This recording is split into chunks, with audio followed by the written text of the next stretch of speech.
Good evening to all. So इस session में हम कंपाइलर डिज़ाइन का पार्ट 2 रिवीजन करेंगे और आपको पता होगा compiler design is having 4 to 5 mark weightage है और उसमें इंटरमीडिएट कोड जनरेशन और code optimisation is the second most important topic syntax analysis के बाद।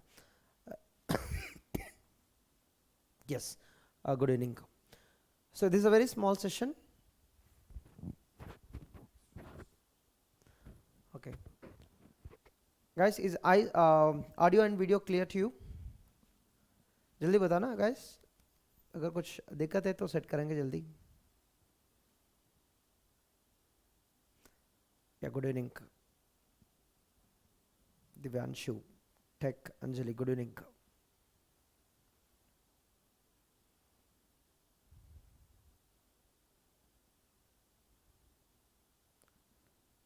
या good evening Shivam.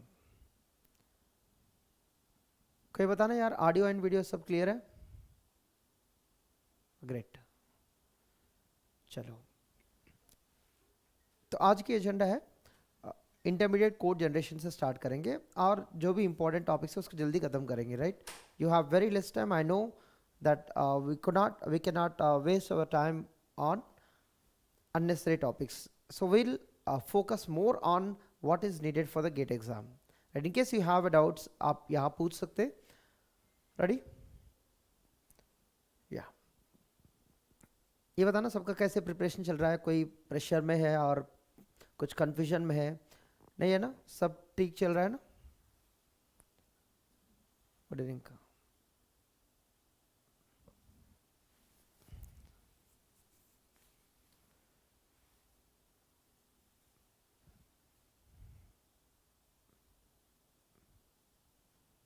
All right, I'm good Kadir.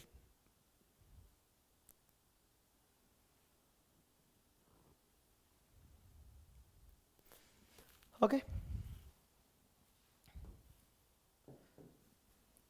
so compiler design part 1 में lexical and syntax analysis cover किया and part 2 में specially हम कहाँ focus करेंगे? 1 SDT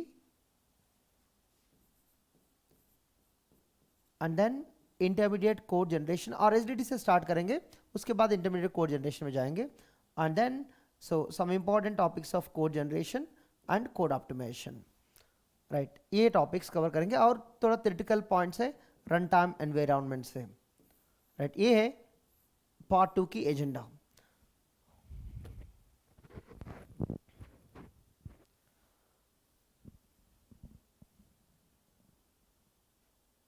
थोड़ा प्रेशर है सबके लिए।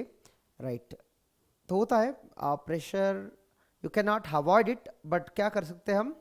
तो मिनिमाइज कर सकते। तो how you can minimise the pressure? By giving more time on spending for GATE revision.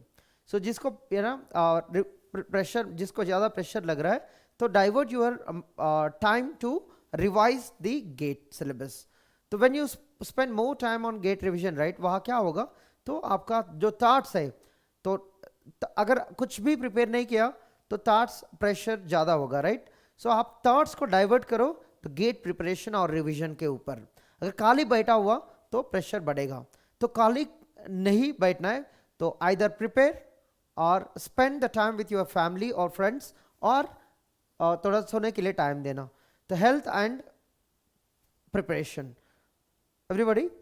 So if you spend unnecessarily on idle time, like you are wasting time, like by sitting idle or by thinking unnecessarily what is not possible, you don't know, right, what is possible, not possible in future.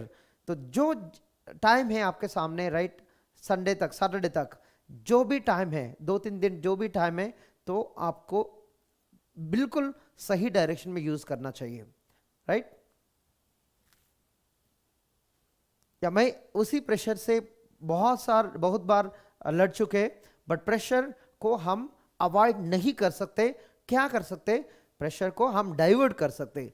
जो pressure है, तो unnecessarily जो सोच रहा है, वो सोच gate की रिवीजन पे लगाना। Yeah it's good, where you like, spend more time where you like. Like you wanted to revise the syllabus. How do you want to revise?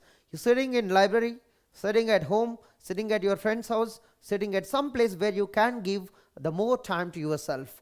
So you should be yourself all these 3 days, 3 to 4 days. Be yourself. Don't be, act like somebody else, right? You know what is your hard work, and be yourself and do yourself what you want. But always aim is yours. That aim is GATE exam, and you need to fight for that. Don't worry about the what happens after the GATE exam, but जो 3 दिन है तो GATE के लिए आपको time devote करना है, right? Great.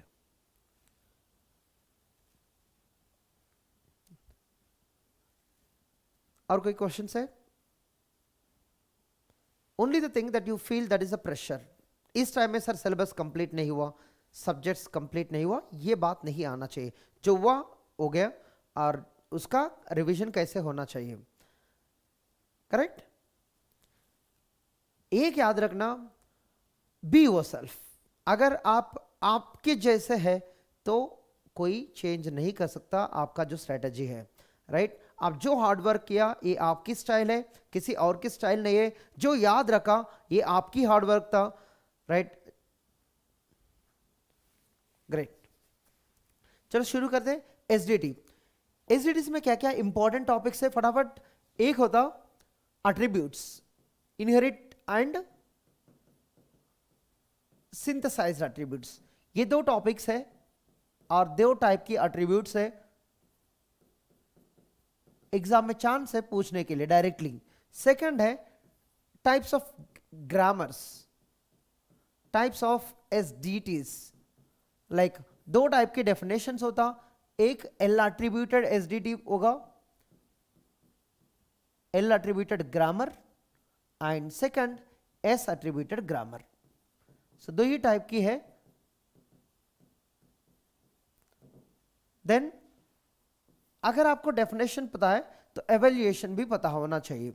Exam में मैक्सिमम क्वेश्चंस यहां होगा, एवेल्युएशंस. अगर कोई भी क्वेश्चन आ रहा है इसमें से, maximum focus on evaluation of SDTs. ठीक है?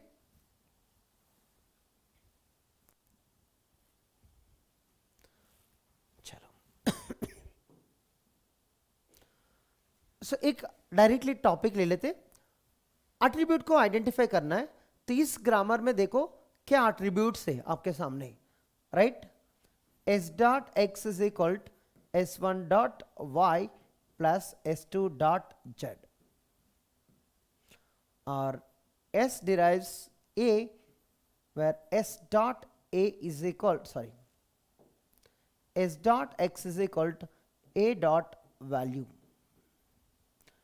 S derives b where s dot x is equal to b dot, let's say, value. या कोई बता सकते हैं यहां पर एट्रीब्यूट किस टाइप की है? ये होता, यहां बहुत सारे एट्रीब्यूट्स है, बट क्वेश्चन किसके लिए होता? x के लिए होता. x किस टाइप की कंप्यूटेशन है? यहां पर जो y, z और value we are not computing, right? यहां कंप्यूटेशन नहीं चल रहा है, सिर्फ x के ऊपर कंप्यूटेशन चल रहा है. What is the type of attribute?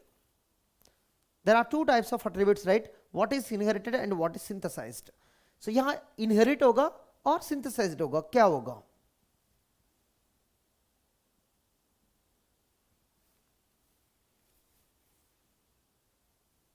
यहां होगा सिंथेसाइज्ड. सिंथेसाइज्ड एट्रीब्यूट का डेफिनेशन क्या है? जो भी कंप्यूटेशन है वो चाइल्ड के ऊपर डिपेंड होता.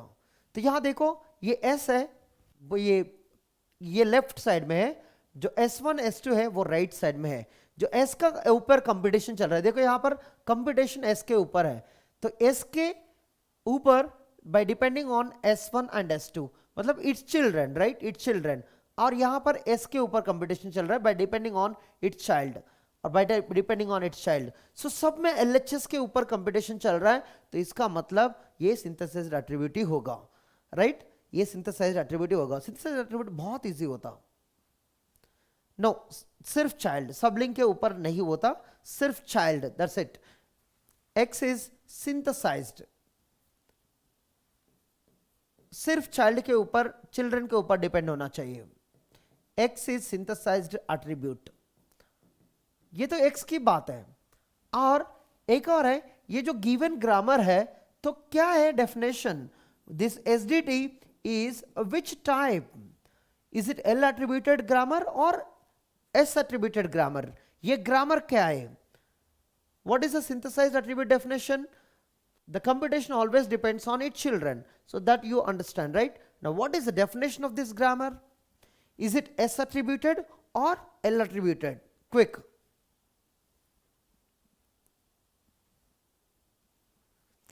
Is it S attributed or L attributed?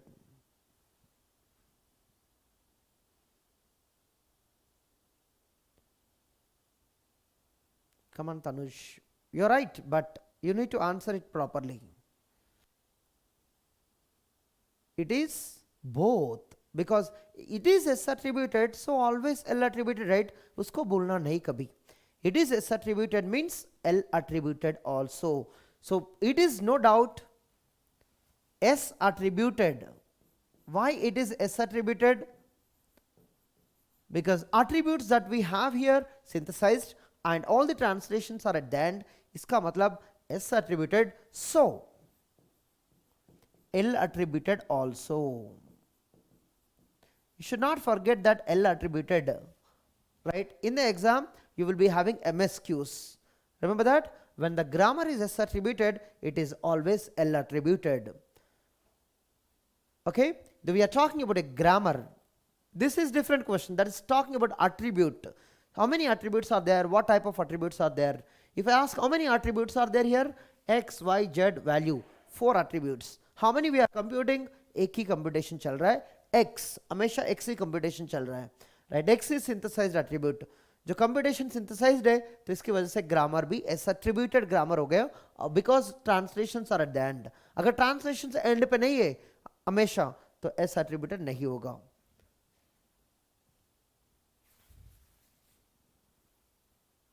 Right.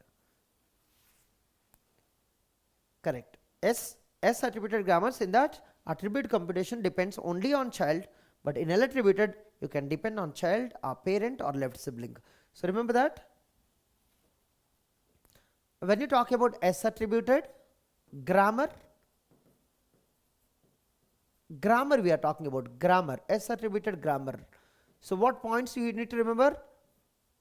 Computation of, at any node, computation depends on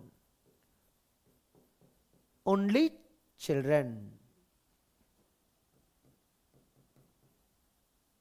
right? Child or children. But if you talk about L attributed grammar, क्या होगा L attributed grammar? Here computation depends on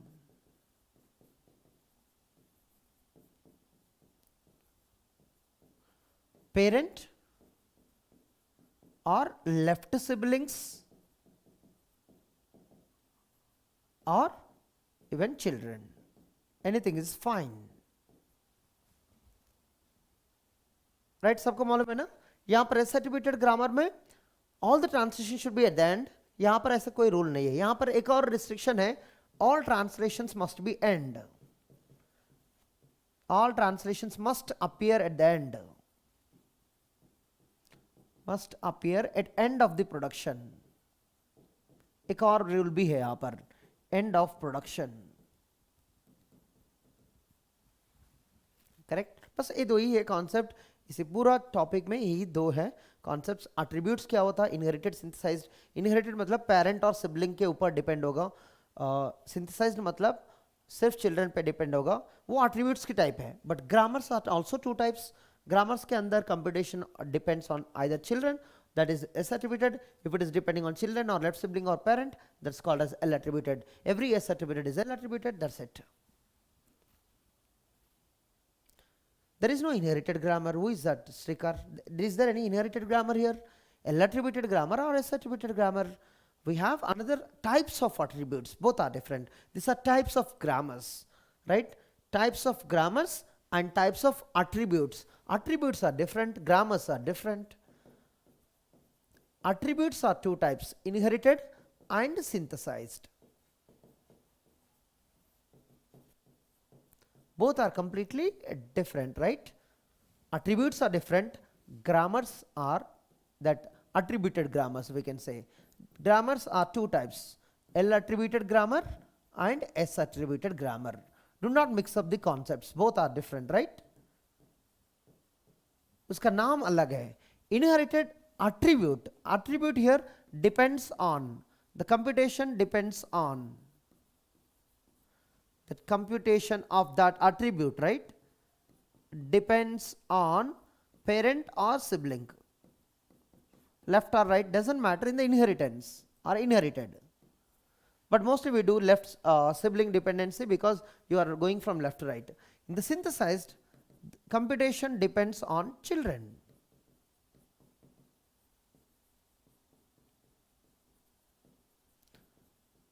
यही दो concept मिला के हम दो type की grammar बनाया, राइट? ये तो डेफिनेशन अभी दिया.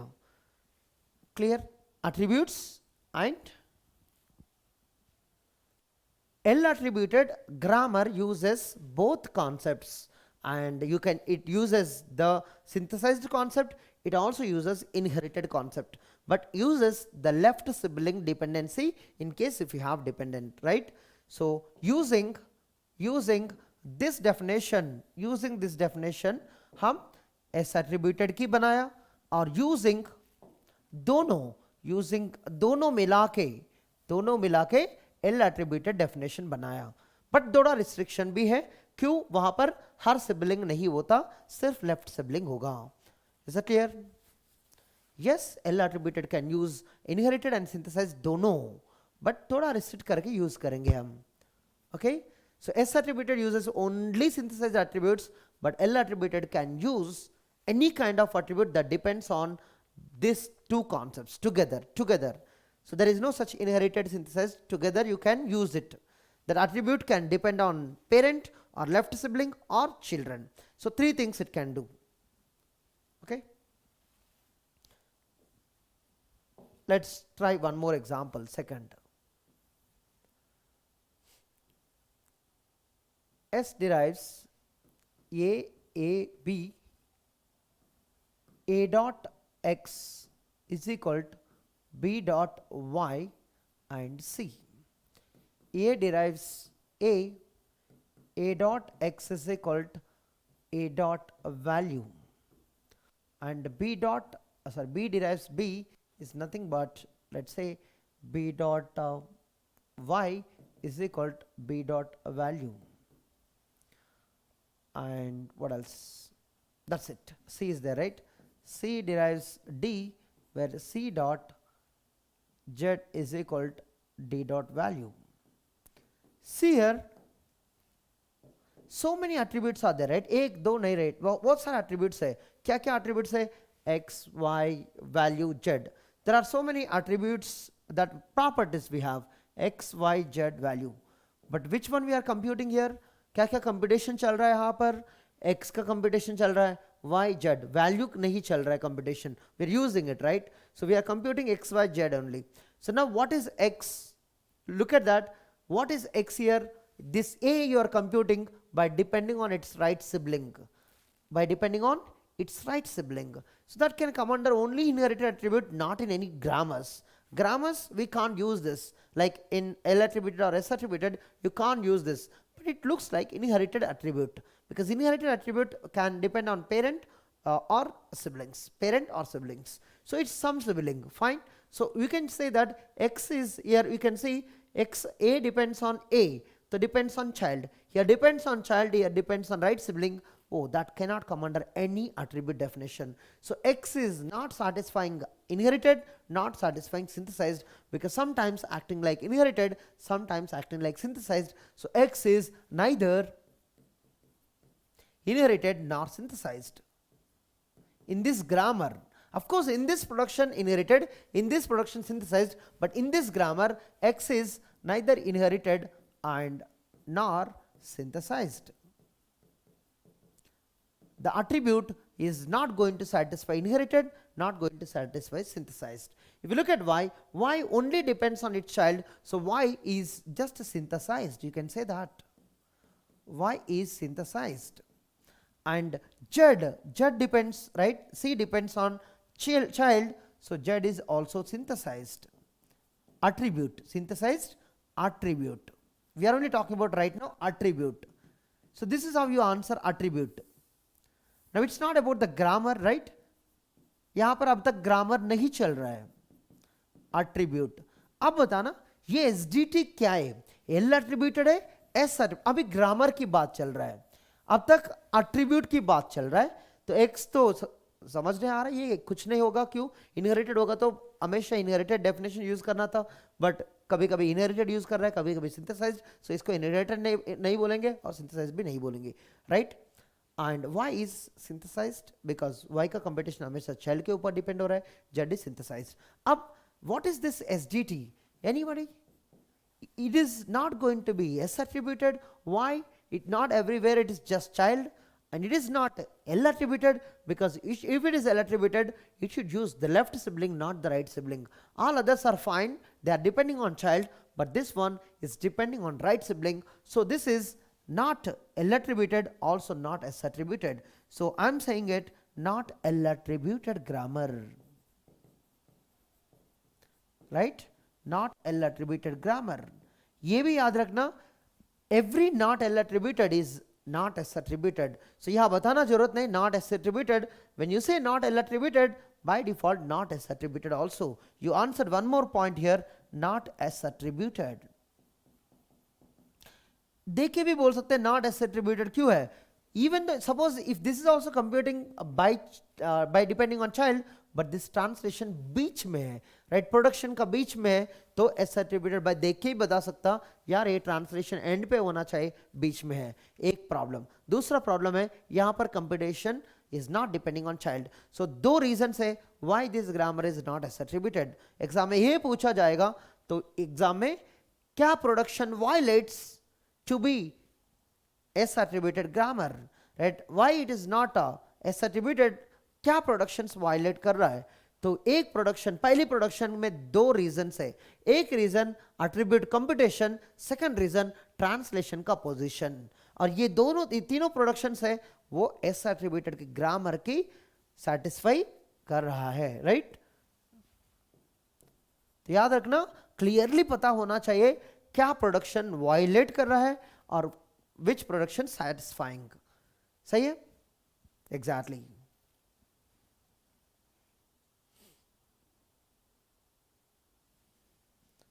How X is depend on left? Here there is no left, right? It is depending on right sibling, right?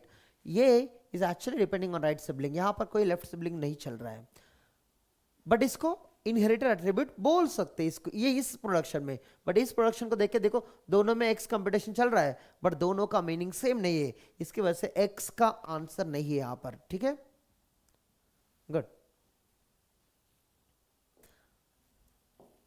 अब चलते, समझ में आया होगा. अभी एवोल्यूशन के ऊपर डिपेंड होंगे, राइट? एवोल्यूशन कैसे करेंगे? तो समटाइम्स क्या होता, आपके पास एक SDT दिया होगा, पूछेंगे वहां पर एक्चुअली क्या चल रहा है, राइट? या हो सकता है something like S dot x, this one मान लो, टू मान लो, यहां वन मान लो.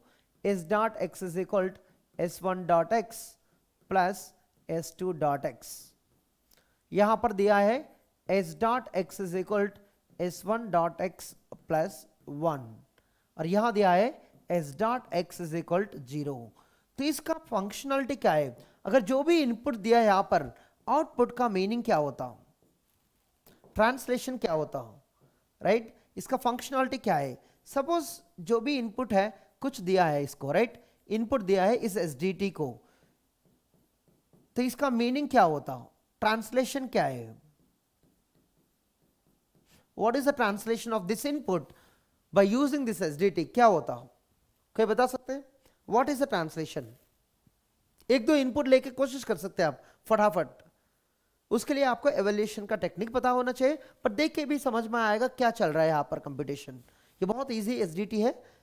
This is a very simple SDT where you can answer without evaluating also.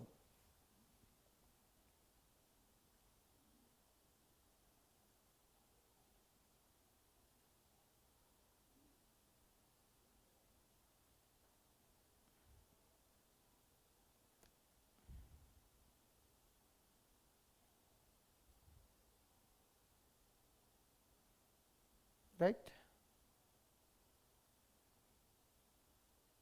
Any answer?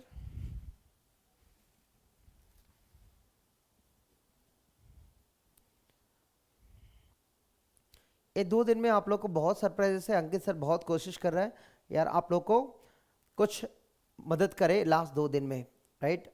आप try to attend the next coming up sessions, 1 or 2 sessions. हम कोशिश कर रहे हैं तो बढ़िया सेशन थोड़ा कुछ अलग तरीके से आपको मदद करे।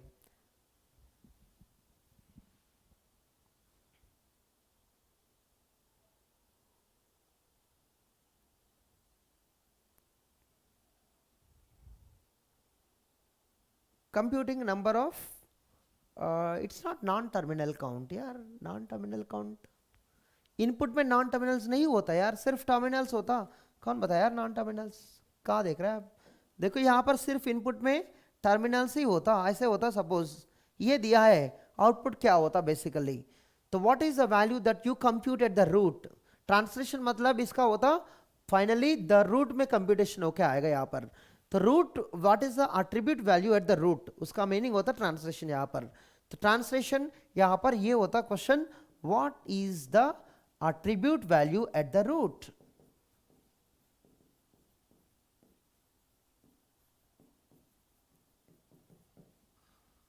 अब अगर ये इनपुट दिया, आउटपुट क्या आएगा वो बताएगा ट्रांसलेशन क्या होता। It's not addition, come on कुछ भी नहीं बोलना यार। ये है इनपुट। क्या इनपुट लिख सकते हैं यार? सिर्फ बैलेंस पैरेंथेसिस देख सकते हैं ना, और कुछ तो नहीं देंगे ना। ये ग्रामर किसके लिए? तो कभी लिखा grammar S derives S S और एस और एप्सिलॉन, ये ग्रामर किसके लिए है? This grammar is for producing set of balanced parenthesis, right? Set of balanced parenthesis.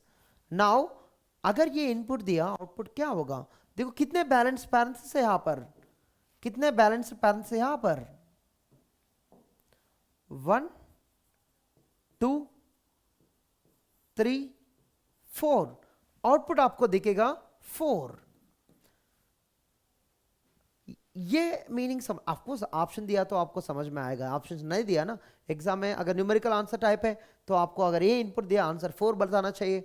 अगर ऑप्शन दिया तो समझ में आएगा ये क्या फंक्शनैलिटी है, राइट? तो एक इनपुट लेके कोशिश करो यार, इसकी आउटपुट क्या होता? 4 होगा। इसका आउटपुट क्या होगा? 4 होगा।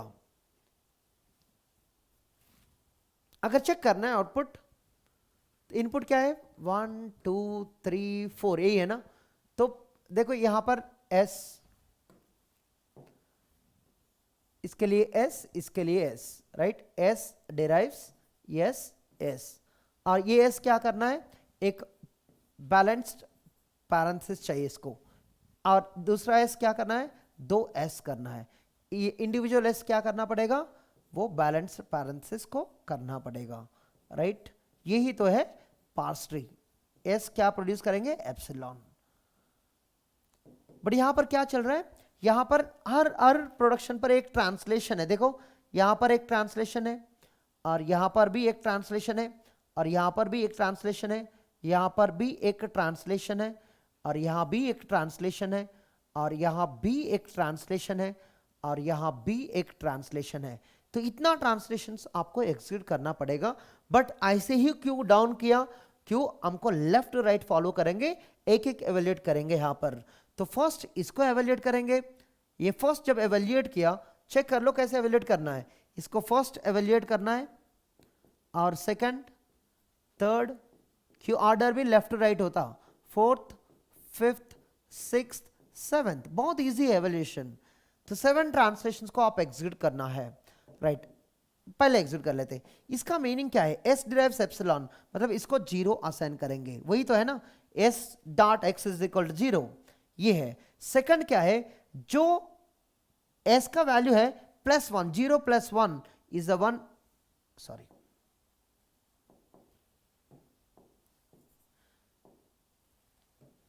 यहां 1 होगा, 0 + 1। और थर्ड का मीनिंग क्या है? तो S का वैल्यू 0 होना चाहिए। और फोर्थ का मीनिंग क्या है? 1 प्लस इसका वैल्यू, 1 + 0 इज 1। और फिफ्थ का वैल्यू क्या है? इसमें जो s का वैल्यू प्लस इसमें जो s का वैल्यू है ना, s1 प्लस s2 कहा था ना, 1 प्लस 1, इसमें 2 आएगा। और इसका ट्रांसलेशन क्या है, जो 1 बैलेंस पैरेंथेसिस 1 प्लस इसका वैल्यू 1 प्लस 2 क्या होगा 3, और इसका ट्रांसलेशन नहीं किया क्या, भूल गए हम, तो करना पड़ेगा उसका।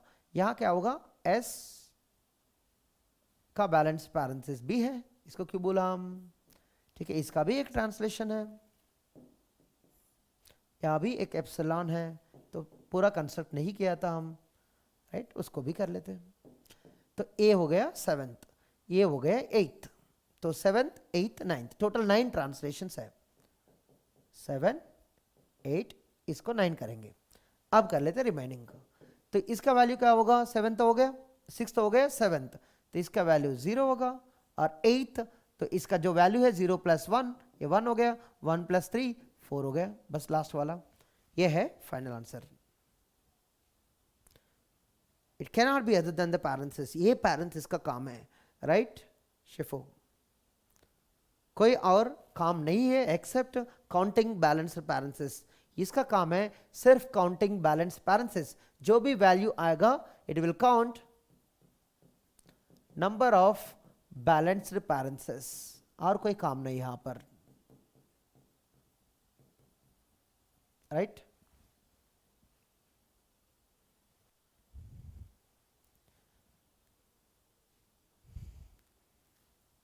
अगर चेंज किया तो हो सकता अलग, मैं अगर ग्रामर को चेंज किया थोड़ा, इंस्टेड ऑफ एडिंग +1 अगर +2 किया तो ये काउंटिंग नंबर ऑफ टर्मिनल्स होता, अगर +2 किया ना काउंटिंग नंबर ऑफ टर्मिनल्स, ये जो ये अलग टर्मिनल है, ये अलग टर्मिनल होगा, याद रखना +2 अलग होता,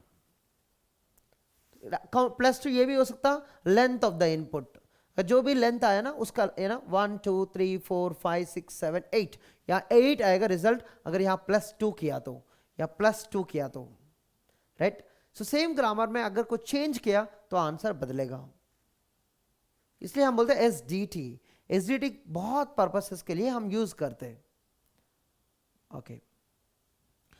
अब बताना इसमें फर्स्ट वाले में तो आइडेंटिफाई करो ये ग्रामर क्या है और एट्रीब्यूट्स क्या है, बहुत सारे हैं ना उसके अंदर, फटाफट कर लो। इसमें आपको आइडेंटिफाई करना है टाइप क्या होता, टाइप इज डैश, एक ही टाइप है ना इसके अंदर, यस, और ये SDT है क्या होगा,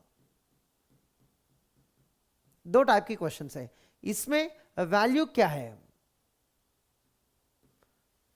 आप मैं आंसर तो ऑलरेडी लिख दिया, आपको उसको देख के ही बोल सकते क्या है meaning, value is dash, but SDT क्या होगा। थर्ड में क्या क्या कंपटीशन चल रहा है, ओह सॉरी कुछ गलत टाइपिंग भी है कहीं पर, उसको चेंज कर लेते हैं,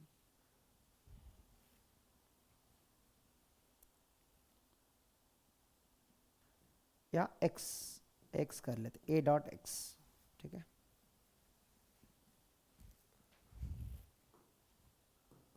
तो यहाँ x इज डैश और y is dash and SDT क्या होगा, SDT L attributed or S attributed or both or neither, and what is attribute, attributes are x y SDT value something like that, and यहाँ पर in is dash and in छोड़ के type भी competition भी चल रहा है, type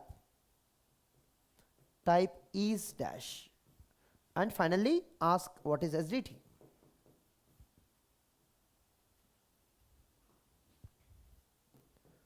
करना टाइप एंड SDT वैल्यू, SDT x y SDT means whole grammar.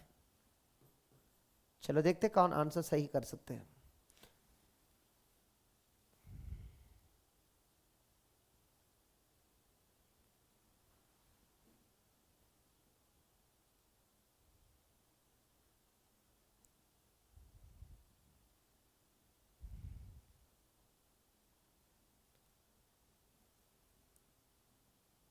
बहुत इजी क्वेश्चन है, 1 मार्क आराम से ला सकते हैं आप एग्जाम में। If this question is asked in the exam it's very easy question for you, just you need to know how to locate that attribute, that's it।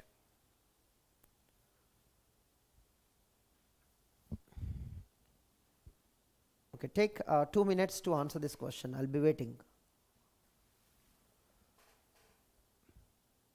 What is type?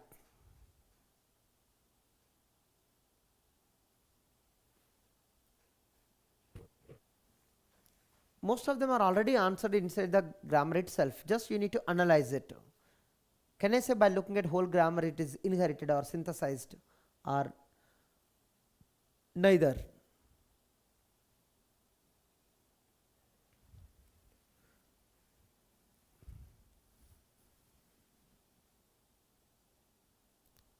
क्या हुआ answers इतना time लग रहा है क्या identify करने में? It should not take much time, right?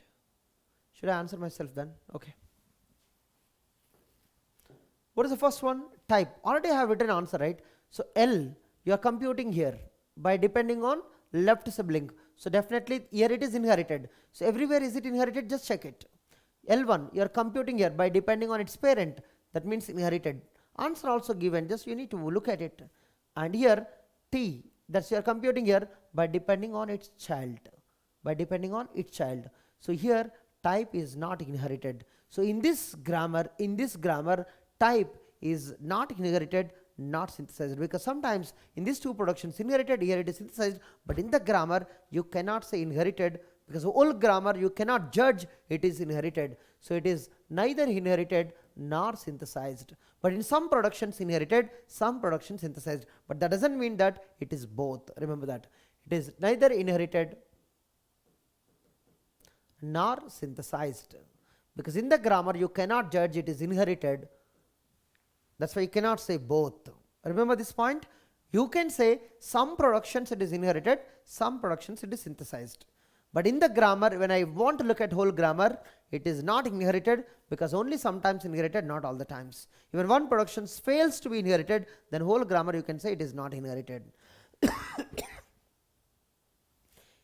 In case if they ask what is the type of the attribute in the first production, then you can answer inherited.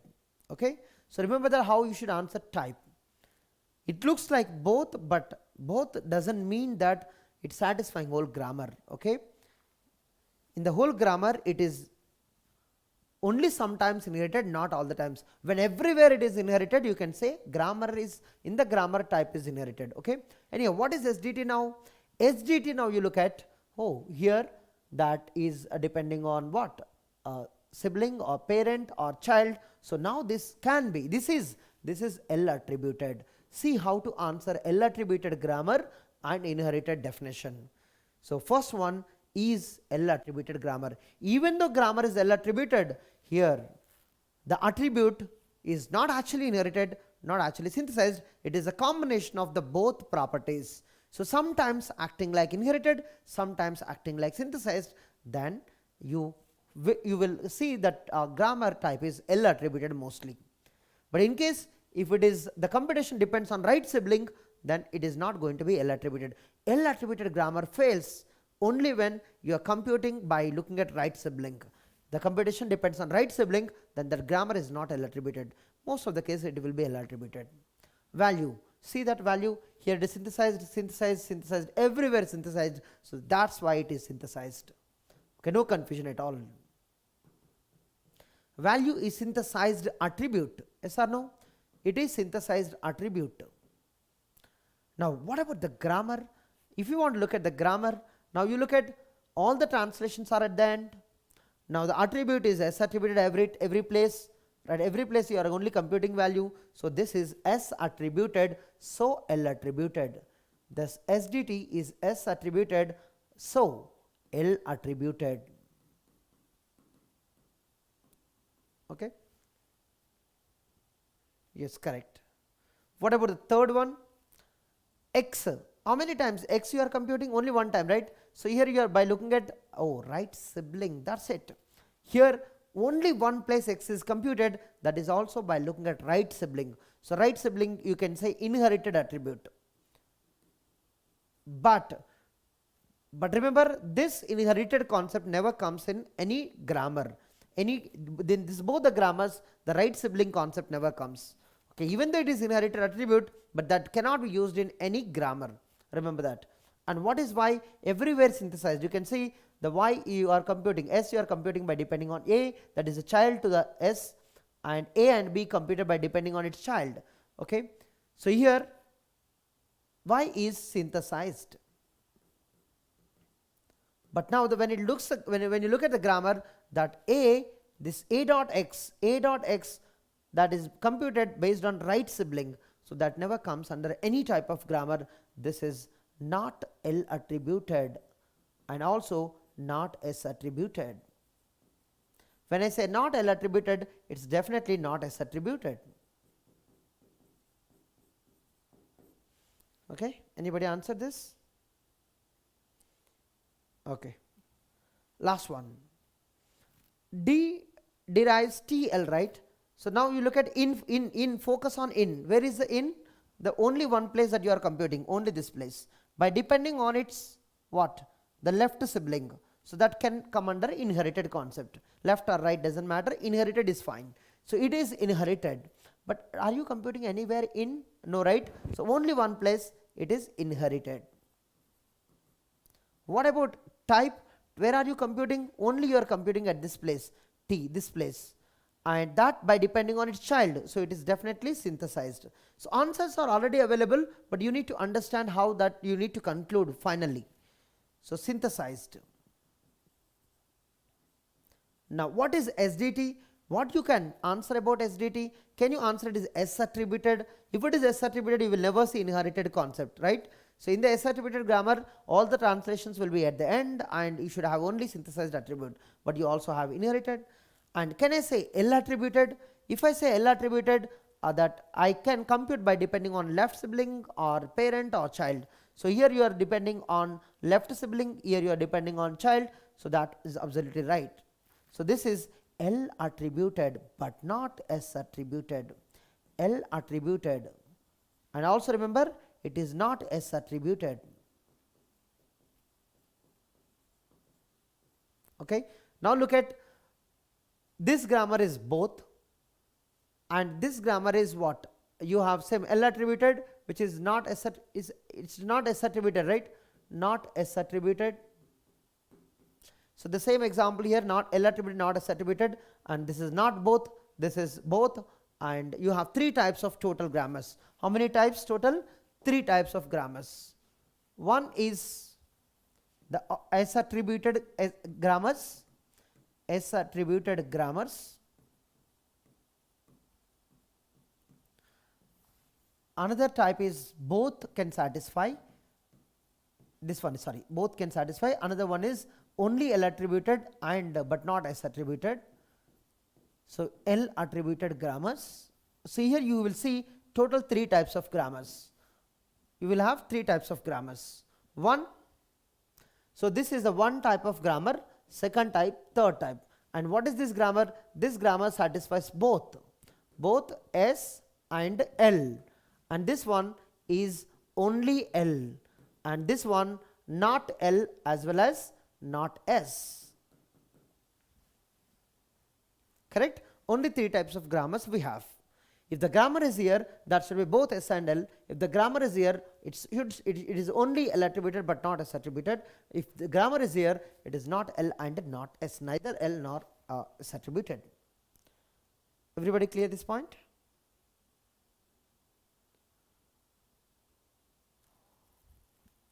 Right. So evaluation, always you can use the one technique. Let's try one more example here.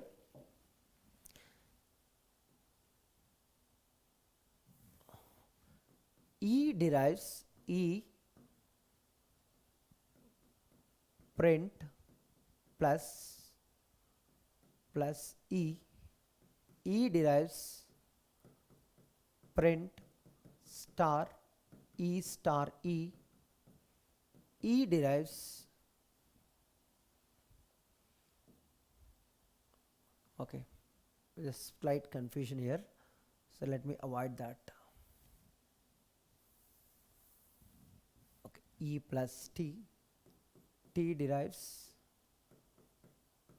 print star, that's a T star F, and E derives T, do nothing, T derives F, do nothing, F derives ID. So here you can print ID dot value. Okay, now can you give some output? What is the output for the input? If I give this input, let's say ID plus ID star ID. So what is the output for this? Can someone try quickly? You should know how to construct the parse tree and how to decorate it, then how to find the output with the help of given translations. Okay, you keep trying. Meanwhile, I will just draw as per my understanding.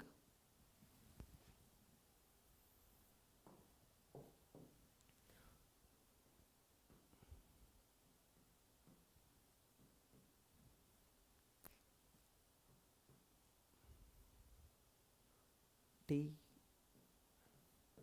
star F, that's it. Then E2 T, T2 F, F2 ID, and T2 F, F2 ID, and F2 ID.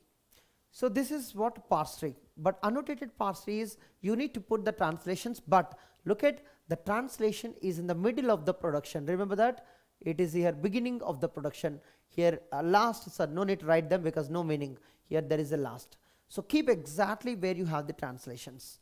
So now first F derives ID, anywhere you can write, here I am writing, here there is a one translation, right? This is the first translation. And the T derives F, you have nothing but just I am leaving it, it's an empty translation. And here E derives T, there is one, but this is the empty translation, you can ignore it to save the time, Now E plus T, now see, I was assuming this is the first, but actually it is not the first. But who is the first now? E plus T, actually you can see that if this plus comes before, that will act like a first. So be careful here, even I am assuming it's the first, but it may not be the first in case if the translation is here. So luckily I was having E, so now there is a translation which is coming here, you can see, which is coming like here. So if that comes here, and this could have been acted like a first translation. So numbering you can do it later, so I am pulling them first because numbering order might go wrong. So now next this production is done, and next F derives ID, it is there after, and T derives F, and then T star F. You see now I was assuming it is the first, but actually there is T star F, here there is one more translation which can come before. So let me pull here, just I need a space here because to make it visible properly. So I am just pulling all properly. Here there is one, here there is one, and here also there is one, and here also there is one. So now this will act like before them. So here it's very important point that where the translation appears in the order. Okay. Now anybody else is missing? That F derives ID is this one. So T star F after we don't have, so before we have, so we need to pull that properly in the right place. So once you know every production you have the right place to pull, then you look at every non-terminal, you got a one arrange line, that means all the translation taken care. Okay. If you miss anybody, just check do you have a translation or not. So here look at non-terminal 1, 2, 3, 4, 5, 6, 7, 8. So do you have 8 arrange lines? 1, 2, 3, 4, 5, 6, 7, 8. So now you need to evaluate one by one. First we are evaluating this one. What is the meaning of first? F derives ID, that prints ID. So that ID, if I give any value like this, instead of ID, if they give something like 2 plus 3 star 5, otherwise they will mention ID1, ID2, ID3, then you will see the difference. So let me take 2 plus 3 star 5. So what will be printed here? This is the 2, this is the 3, this is the 5. So first we are going to print 2. So what is the output here? First we are going to print 2. So this is done.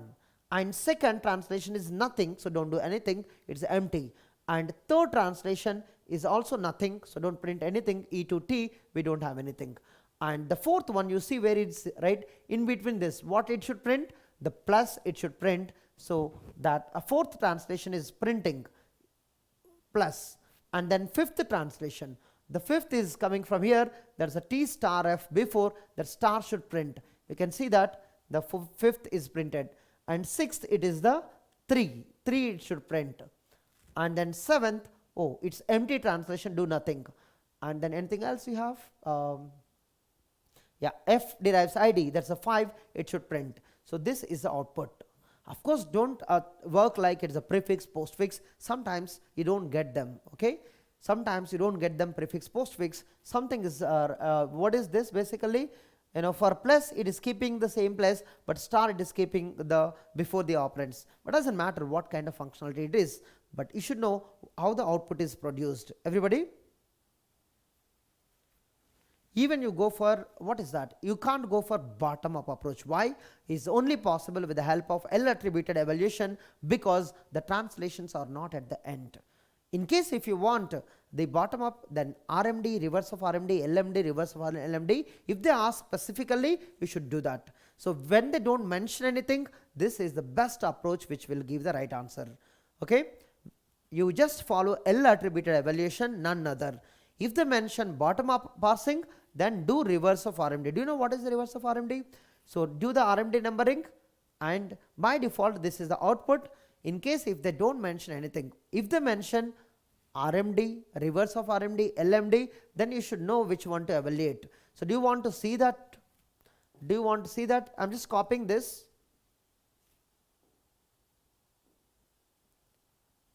Say this.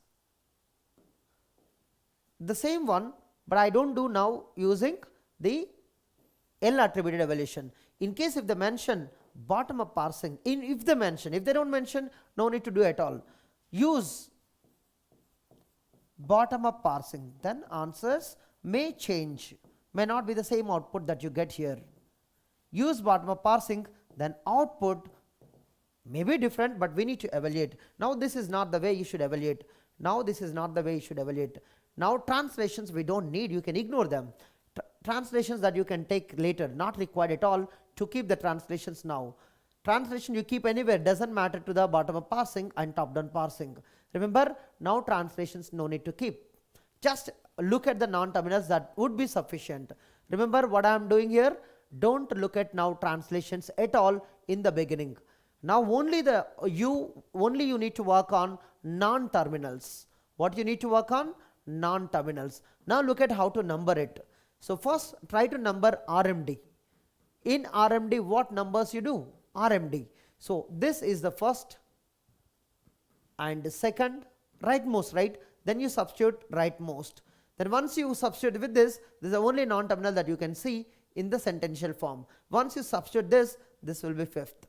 And then you will see this one, sixth, and this is seventh, and this is eighth. If you don't understand, write the RMD sentential forms in a sequence, you will understand. First E, then when you put E plus T, T will appear at rightmost. When you put a T with T star F, F will appear at rightmost. Then T, then F, then E, T, F. So this is the order of RMD non-terminals, RMD order. Now do reverse. Who is reverse? This is the first, right? So what you do is the RMD numbering, you know it. So RMD order, this is RMD order. So write it RMD order clearly, that is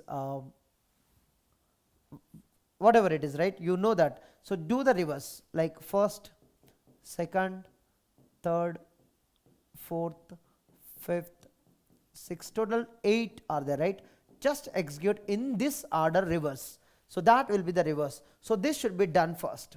So 8th should be done first. So do first. What happens? Output. The output you write in the from 8 to first. So 8th. Where is the 8th here? So what is the output you got? 2 you got. So 8th executed. And what is the 7th? 7th we have nothing to execute. So leave it. 6th nothing to execute. Leave it because that's empty translation. And 5th, you check 5th. F derives ID. What is F derives ID? That's ID dot value. See now that plus is not printed, star is not printed. Now 3 is printing. 3 is printing.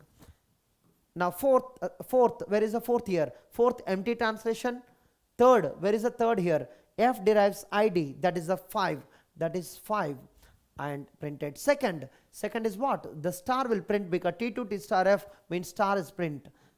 And next, second is over, right? First, that E derives E plus T means plus will print. So did you see, now you got a different output, 235 star plus looks like the post order, that's postfix.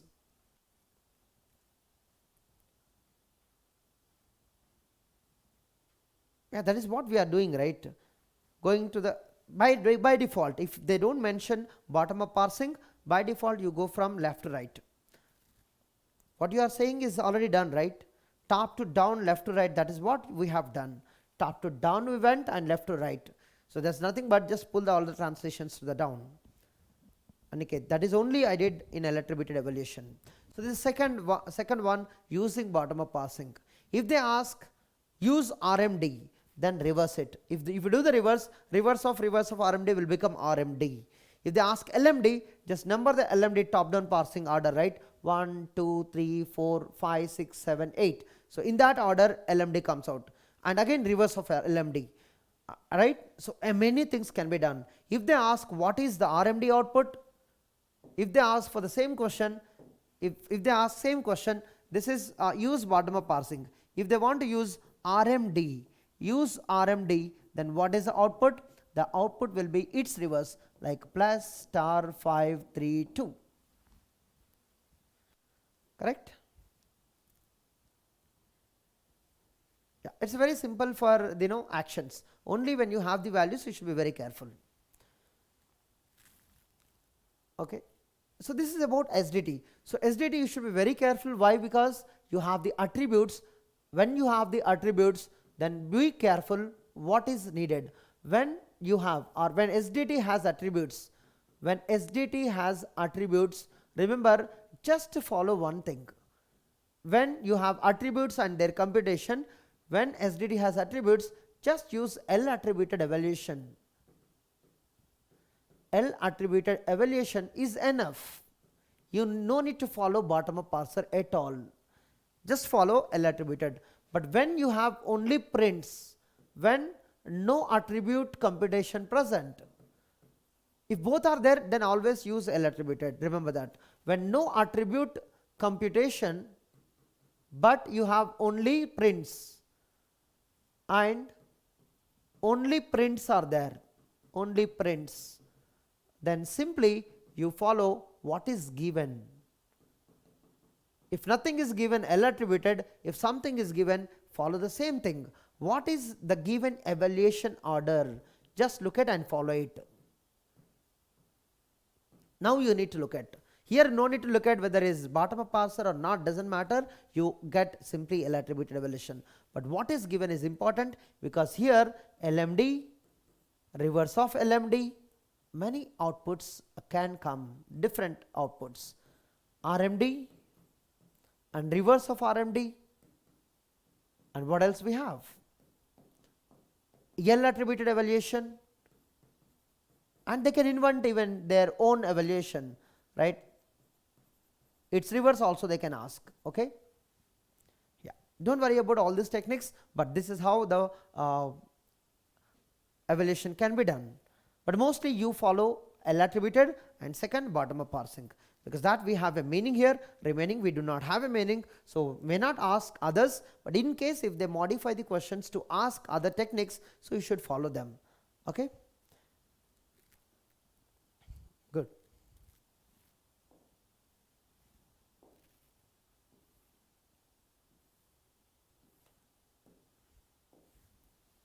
Okay, any doubts in this? Any theoretical doubts? Of course, for the problems you need to practice a lot. Any theoretical doubts or any conceptual doubts? Theoretical questions are also there from this topic, like how the inherited attributes are evaluated using S attributed or L attributed. There was a gate PYQ.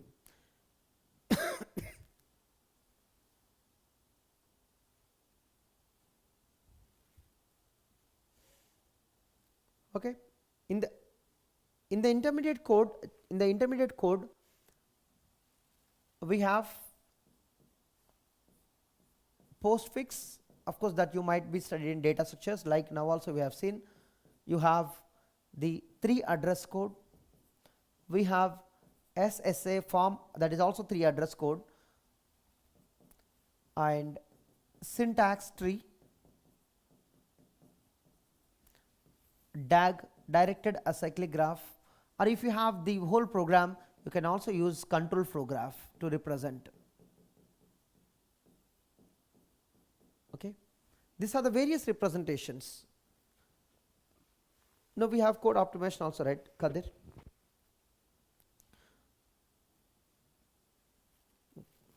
We'll try to finish as soon as possible because we see that many people are very serious in preparation, I think.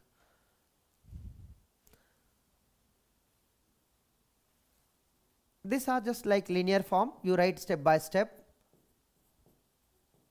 These are non-linear form, right? Very interesting.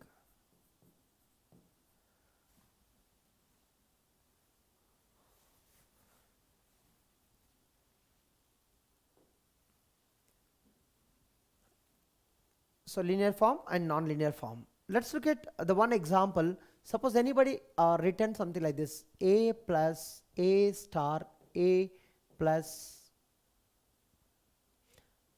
a. Anything else that you have? A star a.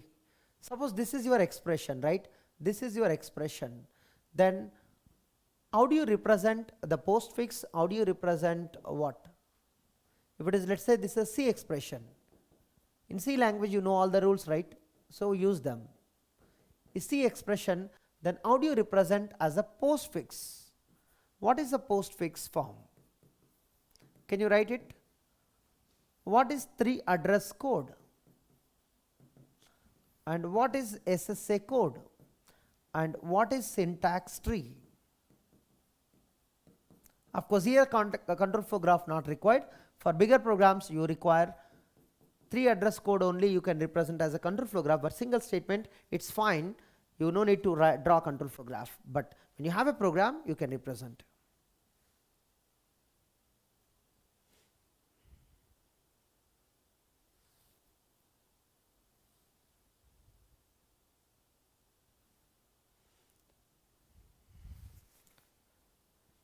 Okay, right now we got an announcement, right? How many of you know?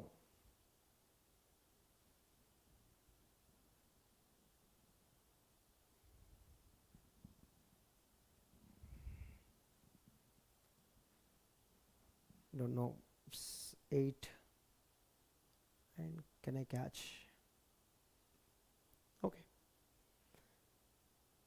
Tomorrow I think 7 p.m. So remember that 7 p.m. tomorrow you have the gate live practice, like you will be having the fantastic session, like all faculty are going to come tomorrow in one session, and one by one are going to solve the 65 questions like gate.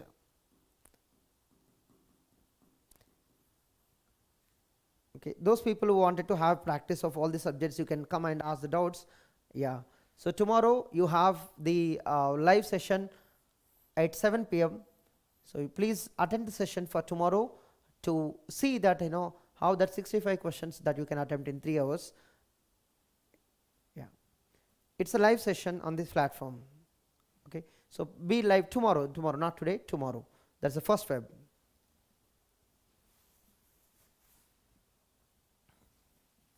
Of course you will see that it will be scheduled soon by today night or tomorrow morning. Yeah, for CS also there we have. Yes, link nahi hai but aayega, right?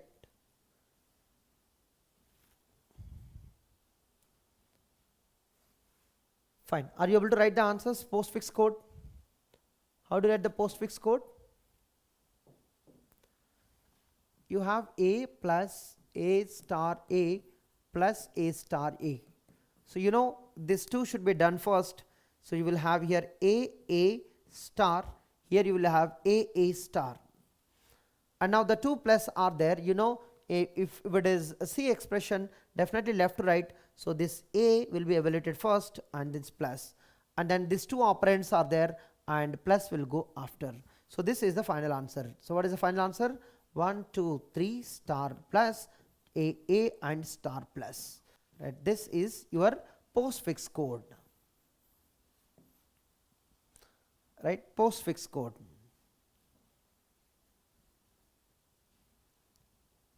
Come on, should be very careful while you answer the postfix code. How many A's are there, right?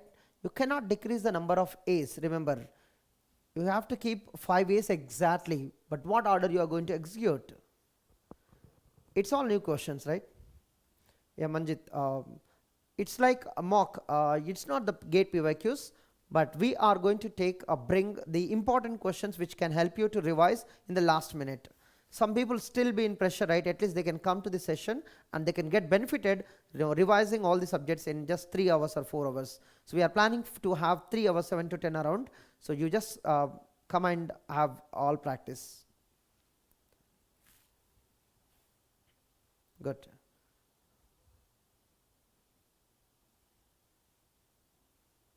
Yeah. If you have any groups, you can share the link once it is active. Okay, what is 3 address code? Now this is very important. If the same question comes, then how do you answer 3 address code? And there are so many types of 3 address code, but they may ask you the minimum number of variables needed for them. Then you should target very clearly. And still we are planning to have few more sessions, but I know that will be scheduled by tomorrow. Just to give you a quick revision or kind of motivated sessions for this next few days. So we will be active for you all. Just come for 1 or 2 hours to get the insights into GATE exam which you needed for last minute.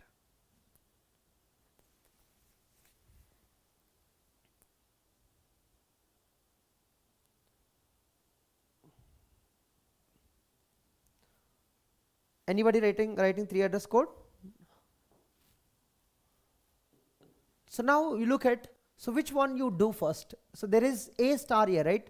So here this one you are going to do first, but you cannot store in A, so you need extra variable. So I'm trying to, let's say, take T is equal to A star A. So now you are going to store this in T, you're going to store this in T. Now there is A definitely, right? So you cannot store back into A because A we need additionally. So now you can do A plus T, that you can store back into A or T is your choice. But if you store in A, so A plus T you will do. If you store in another variable, then extra variable comes. So better to store in A, because this one you store in A, now A plus T is going to be again you store in A. So you need at least 2 variables to convert into 3 address code. So this is the best 3 address code that you have with 2 variables. With 1 variable, impossible. But it is possible if you don't have this A, then with 1 variable also possible. With 1 variable also possible, but if you don't have this A. So they will try to test that kind of knowledge. How can you minimize the number of variables to express 3 address code? You know? Yeah, we'll discuss, Mr. at the end. SSA code. What is SSA? Once you get the 3 address code, just convert into the SSA code. How? A star A, and if T already there, then rename it to T1, T2, something like that. T is not there already, so it's a new variable, so you can take it. And what is the SSA code? Every variable should be defined only once. T is defined first, second time will never come again to define. That means this A should not come here because already having defined or meaning. So now A plus T you should not store into A, because if you store into A, the A meaning will change. But static single assignment, it says that every variable should have the single assignment, but the A is getting the second assignment. The first assignment already has a meaning. Now here you just make A1 and look at the connection, that how you do. This A is here, so better to keep the same A here. And then you cannot store into A, you cannot store into A1 because already they are having meaning. Now you need to keep into A2. So now how many total variables we have? You can see how many total variables we have right now. Here in this one, and total additionally 3 plus that's total 4 variables. So how many variables we have? 4 variables. 4 variables. You can also count something like this. the number of variables in the given expression, it's given means that must, that's 1 plus additionally 3 statements you need. So here total 1 plus 3 4, but just a plus t1 plus a1 plus a2, total 4 variables. Just count how much needed here. 4 variables, don't make any shortcut here. Syntax tree.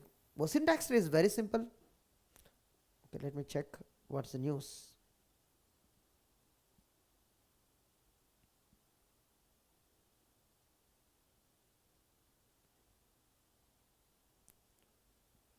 Okay.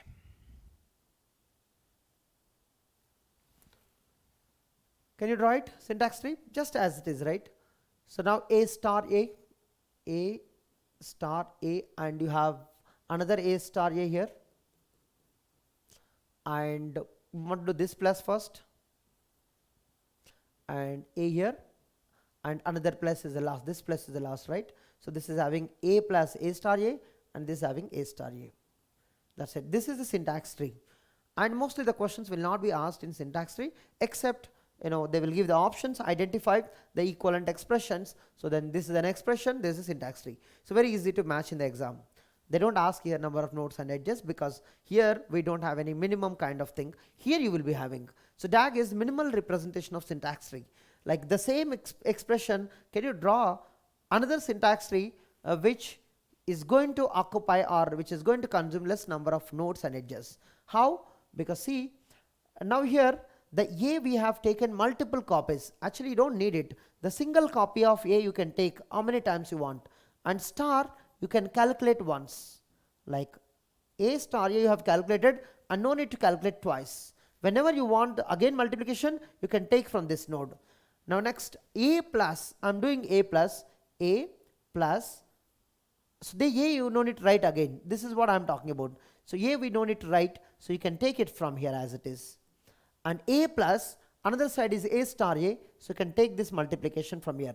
So a plus, this side is calculated now, and this side to calculate no need, because already calculated. So one more plus is needed, and one plus is a left operand is this much, and right operand is just a star a, that is here. So this is the DAG. How many nodes and edges? 1 2 3 4. Here 4 nodes we have, and how many edges? 1 2 3 4 5 6. So here 6 edges. So this is one interesting question for intermediate code.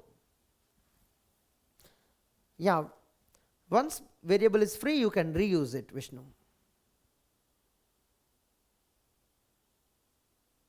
That is a DAG.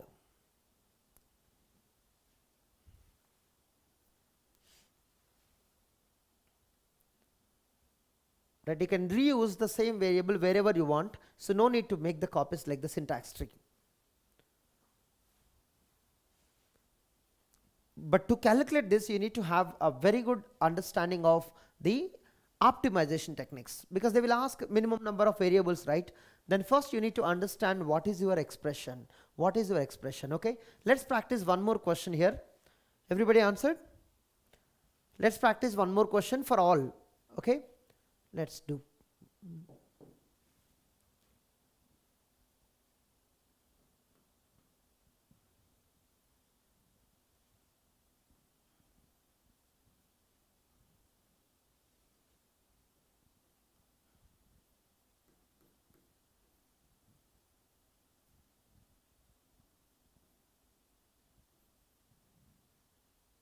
Okay, so this is your, this is your expression. Can you count the mainly? I just want, postfix code also you can do it, right? But still, if you want to do it, you can try. So can you do 3 address code? That is the most practice. So 3 address code and DAG. Just try these 2, and remaining you can do it by practice. So if you can do this, if you can do 3 address code, SSA code comes very quickly, because every instruction you get a new variable, and DAG is most important here.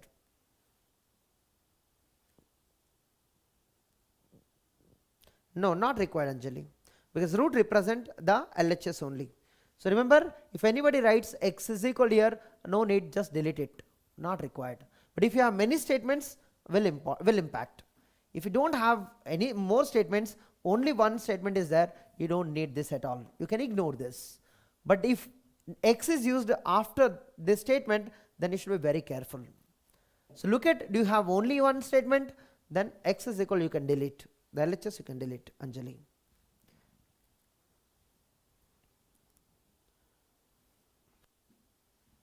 Can you try 3 address code and DAG and let me know what is your answer?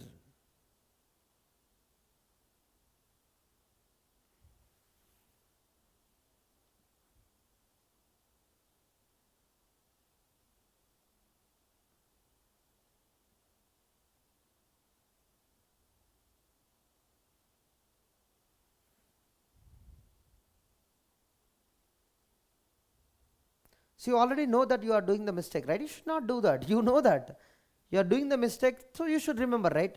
Those mistakes you do it, you have to correct. You know that you are doing the mistake. Why don't you note it and correct yourself? Okay? One time you do mistake, then you should note it and you should recorrect it. No need to do the same mistake again and again, because that is what you need to learn from this practice. जहाँ confusion होता है वहां पर practice ज्यादा करके उसको avoid करना है.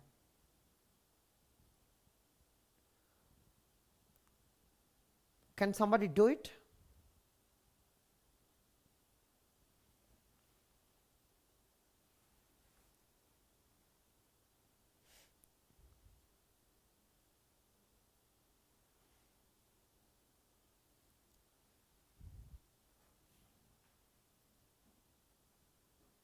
Try to reuse the variables. That is the main target.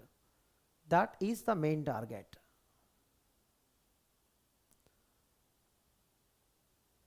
What is the answer? Is it 3, 4, 5, 6? Yeah, Kadir, good. That means you are following the concept. I am looking for the one who can do the mistakes that you need to correct.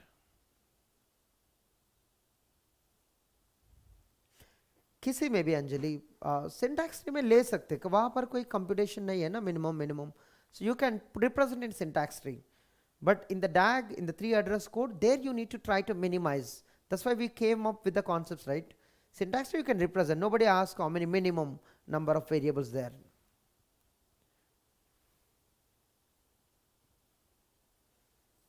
Yes. So now you need to remember this point. Those people are doing the mistake. So now look at how many independent expressions are there who can compute first. See, here multiplication should be done first, right? So let me write here. This is what I was talking in revision also, right? Gate PYQs and any other place I was discussing this. These 2 statements are independent. This can be done first and this can be done first. And which one need to be done first? Of course, here associative is not a matter. Why? Because they are not immediately coming. They are very far. They are independent. Now compiler can decide which one to evaluate based on its optimization techniques. Now you look at, if I do this first, then can you get less number of variables? If I do this first, can you get less number of variables? Suppose if you do this, A multiply with B. You cannot store in A because A needed in future. You cannot store in B because B needed in future. But if I compute A multiply with C first, C will become free. So those people who do this first, they will get success. And this need to be done to get less number of variables. But those people who do this is the first, they don't get less number of variables. That is what I told earlier too. And here you should start from this is the first. Why this is the first? Because if you do this first, you will get less number of variables. Okay, so A star C, C will become free. That's why I'm approaching this is the first. If this gives a free, then I will approach this first, not that one. So you decide, both are independent, which one need to be first. Because this is the first, here C will be free.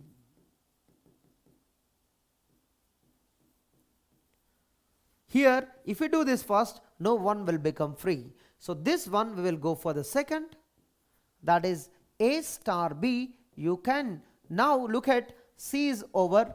Now if I do it here, now let me know A star B, can I store in A? Can I store in B? Can I store in A? Can I store in B? Anybody? Can I store in A?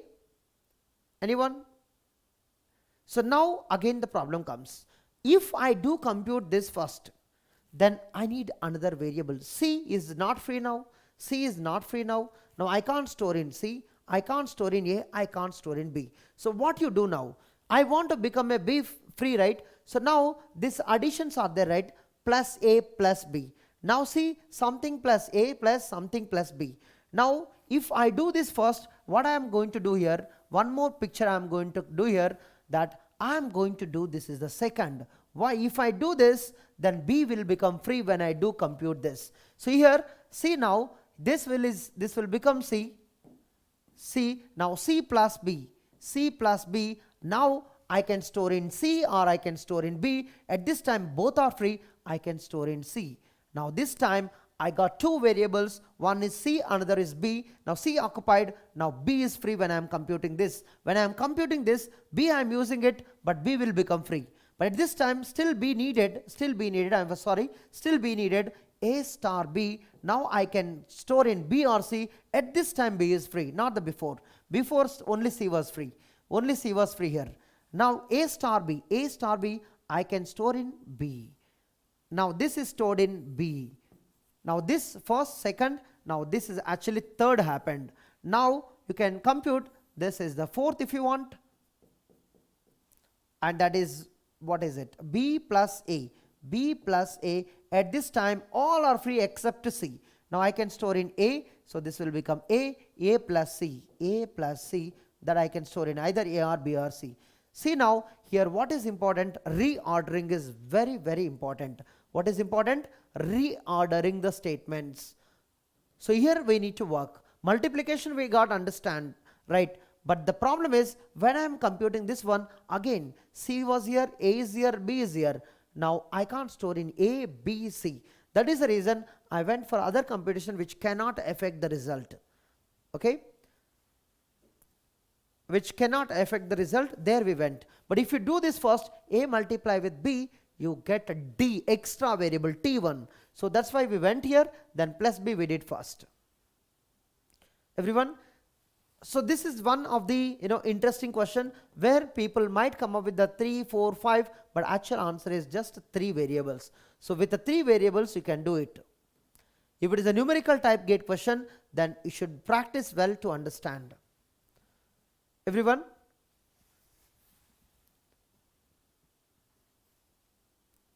Everybody saw it? Where is equal to x here? Anjali, why are you focusing on x is equal to? Why x is needed? Already which are variables which we are eliminating, right? Now if you have x is equal to, who is x now? The last A, this A is only x. That's all. Why do you want x? Even x is there, x we never take it now. We don't need it. Why are you worried about assignment only? Okay, now what is DAG? DAG you can see simply, all ABCs are needed, no doubt, right? ABCs are needed. Now multiplication you need to do first. Let's say A star B. First, second doesn't matter here. Trees, right? So you can just draw it. Star.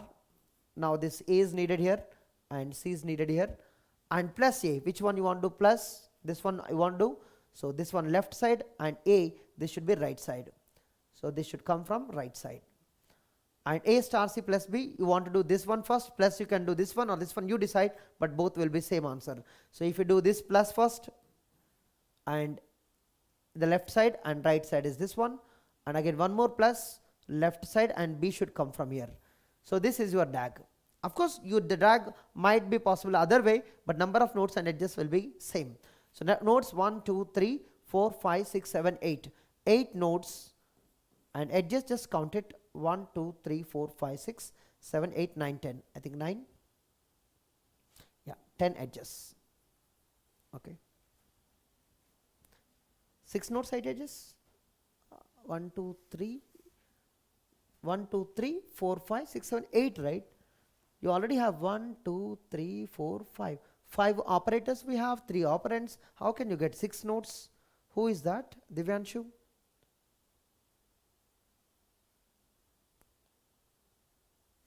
Right, 8 nodes and 10 edges. Just compute it.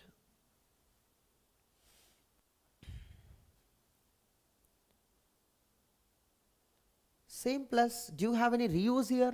Which plus you can reuse, tell me? There is no common computation. A star B plus A is different, A star C plus B is different. There is no common computation, right? Is there any common computation? Is there any common computation? If you have something like this, A star B plus A, if it is coming twice, you can use it. But it is not same, right? It's a different, completely different, yeah. There is no common reuse here. This plus meaning is different, this plus this, and 3 plus, their meaning is different. Oh my God. Same plus can be reused if you have the same sub-expression. You do not have any sub-expression which is same here, right?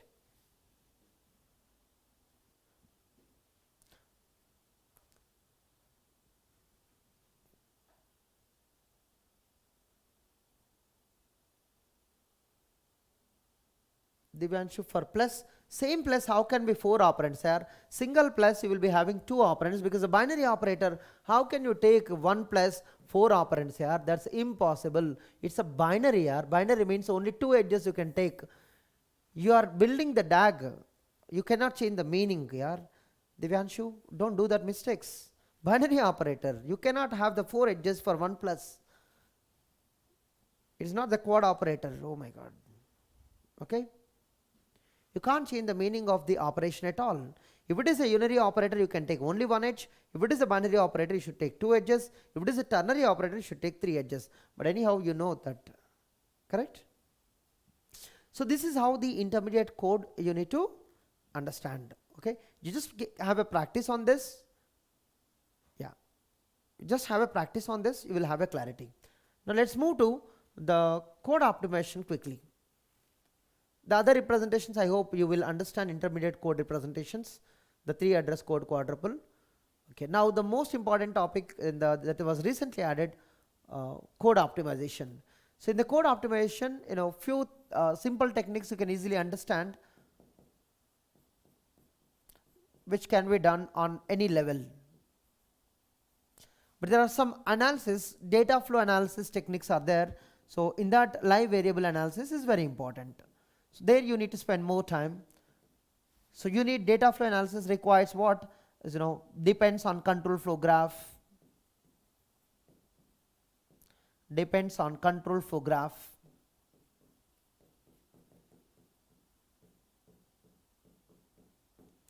You need data analysis, like various analysis are there.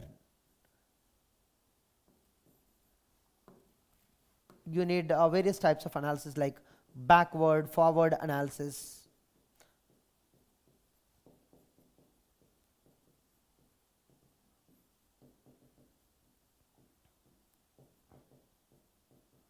Again, you have a lot of techniques here. Of course, we may not see all of them here, but you should learn if you really want it. Simple techniques you will learn, like what you will learn: constant folding. The very simple techniques that everybody can understand them. Constant folding, copy propagation, strength reduction,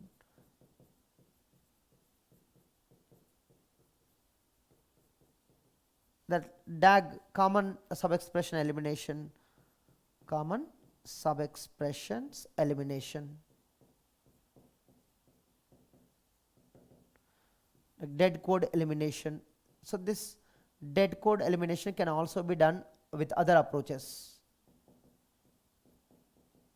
So these are the theoretical techniques that we are learning here, and later you will learn loop optimizations also. There are various loop optimizations too.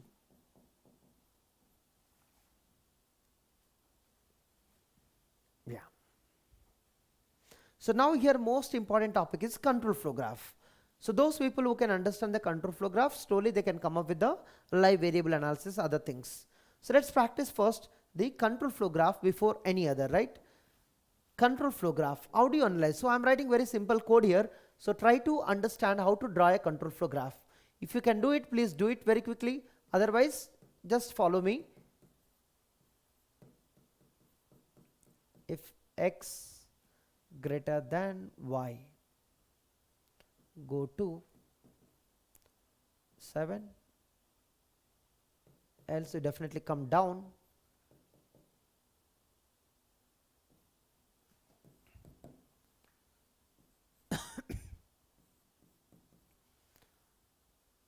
go to 2.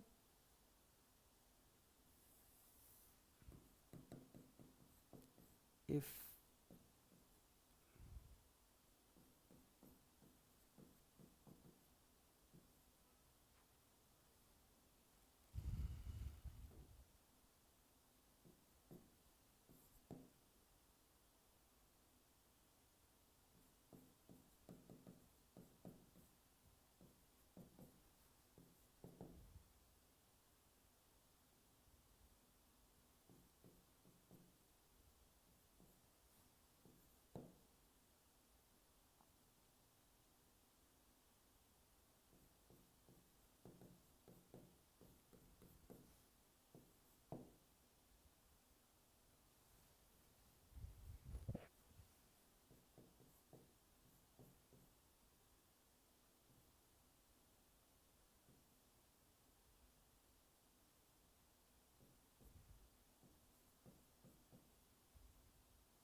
okay,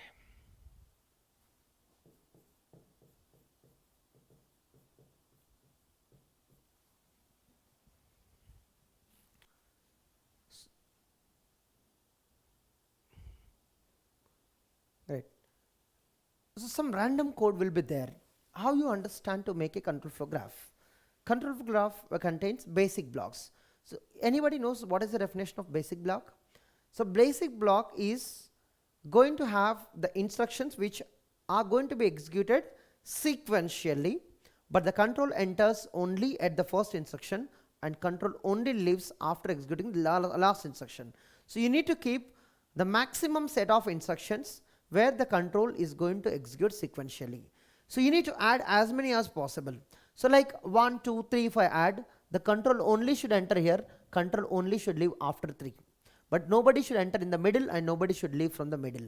So if any basic block you design, the control only should enter here and only should leave after. So if there are many statements here, the nobody after 3, if the control leaves here, that's wrong. If the control enters to the 4, that is wrong. Only it should enter at 1, only it should leave after 5. So remember, the control only enters at first statement and only leaves after the last statement. Is that clear? So let's see.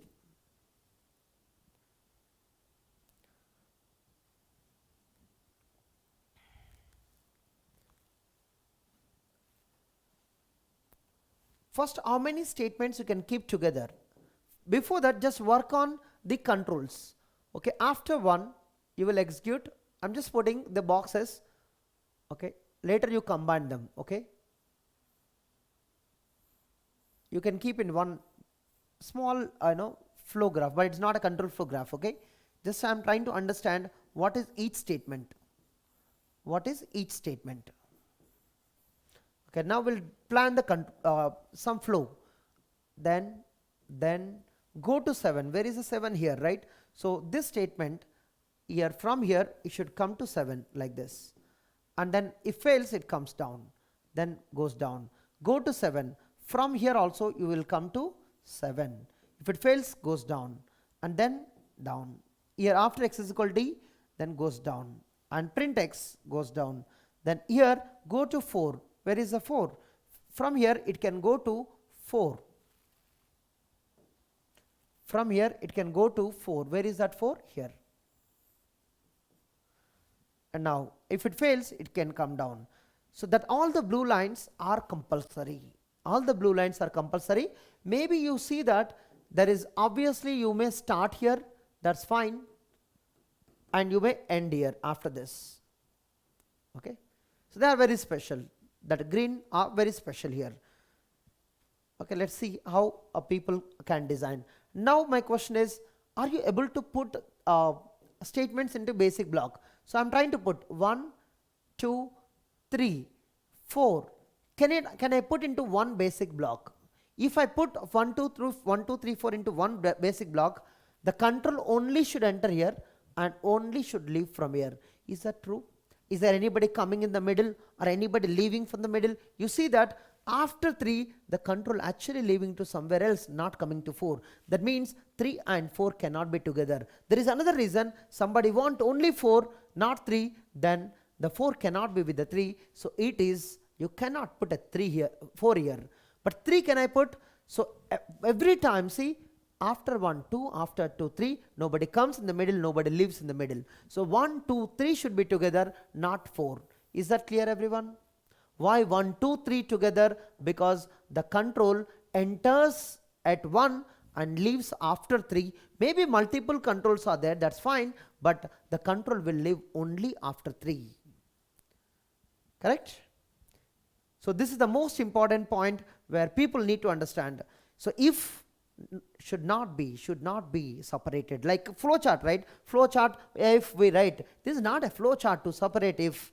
I saw many people write, including me in the beginning, if we need to, we separate in the flowchart, but it's not a flowchart, yeah, it is a flow graph, which is very special to represent the controls, okay?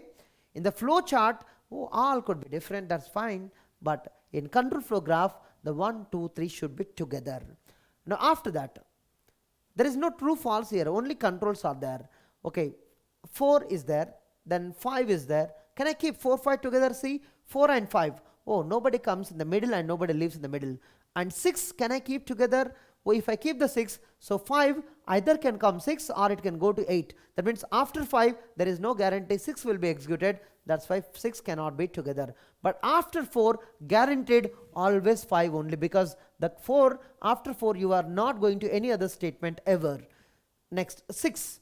After 6, are you coming to always 7? Yes. But is there anybody coming to only 7? See that 3 wanted to come to only 7. That means 6 and 7 cannot be combined. Then 7 is alone. 7 and 8 can I keep together? If I keep together, nobody should start at 8. See, but somebody want, yeah, it go to 7. This was the, I think, my mistake. It's a go to 7, right? Why did I put here? Anybody? That was my mistake. Okay, that's fine. That's a go to 7, right? 7 is here actually. Okay. If any such mistakes, please identify it. So that should be first, control should be drawn properly. Okay, then it will become so easy. Now 7 and 8 can I keep together? Because nobody coming to 8 directly. And after 7 you are not leaving. So 7 and 8 I can keep together. And what about 9? So after 8, you are not going to anywhere except 9. And nobody coming to 9 directly. So 7, 8, 9 I can keep together. And see, why not 10? Because after 9 I am going to 4 sometimes. That's why 10 you can't keep to here, right? So 10 is separate. So everybody got this point? 7, 8, 9. 7, 8, 9 should be together. So that was my mistake, that after, here go to 7, I draw actually go to 8. That was my mistake anyhow. Is that clear? 7, 8, 9 together.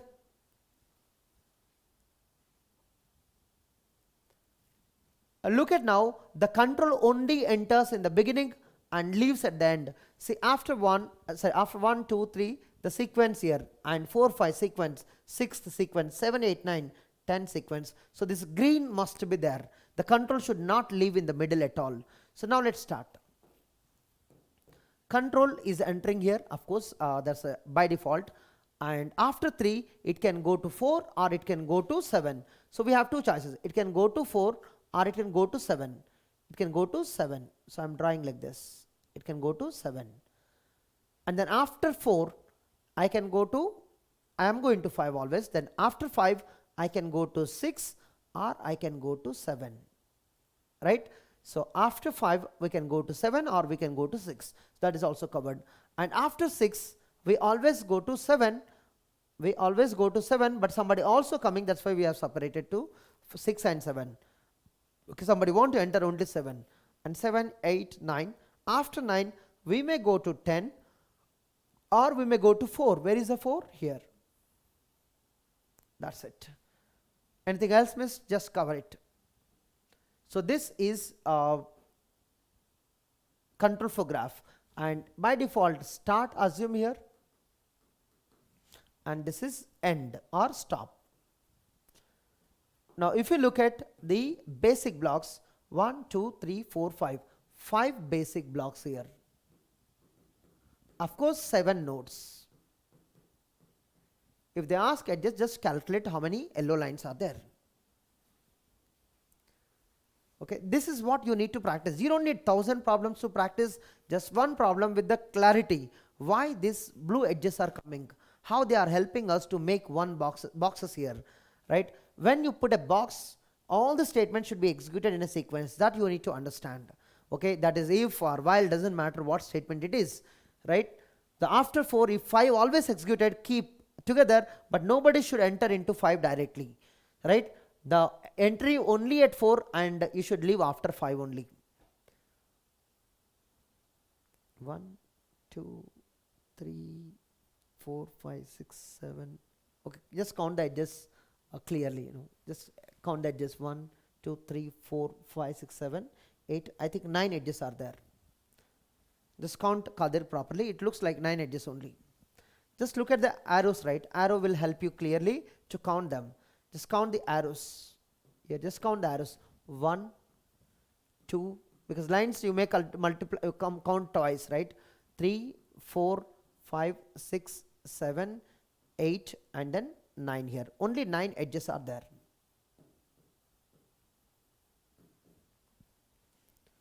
Done? Yeah, 9. So it's a counting mistake if you are saying 10, that's it. That can be done with the careful counting. So start and end. When they ask basic blocks, don't count the start and end. But if they ask nodes, you count. If they say that ignore it, then don't count. They will say clearly. They don't say just count it. If they say clearly include start and end, just include it. In the question you will see them. Nodes, exclude start and end, include start and end. Just you can use this, the meaning clearly.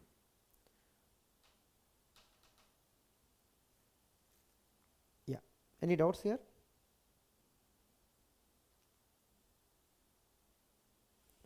That question will mention every time. If they want to include, they will mention include. If they don't ask include it, include it. But if they ask don't include it, then don't include it. So read the question carefully, that's it. By default include nodes if they ask number of nodes. If they don't want to include, please don't. But basic blocks never include that start and end. When they ask clearly basic blocks, look at only the basic blocks except start and end. Start and end are not basic blocks. Okay.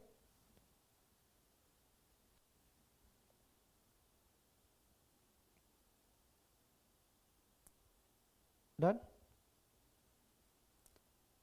Are we ready to go to the next?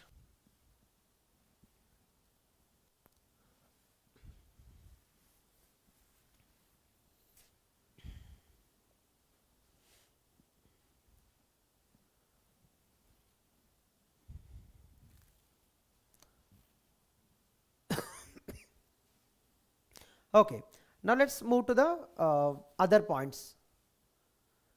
How do you calculate live variables? How do you calculate live variables, right? Somebody wanted live variable analysis, right? So how do you calculate live variables? Everybody, are you ready to compute the live variables now for the same program? But you have the loop, you should be very careful here. This is a very dangerous line. Can you see that? What does this line basically represent?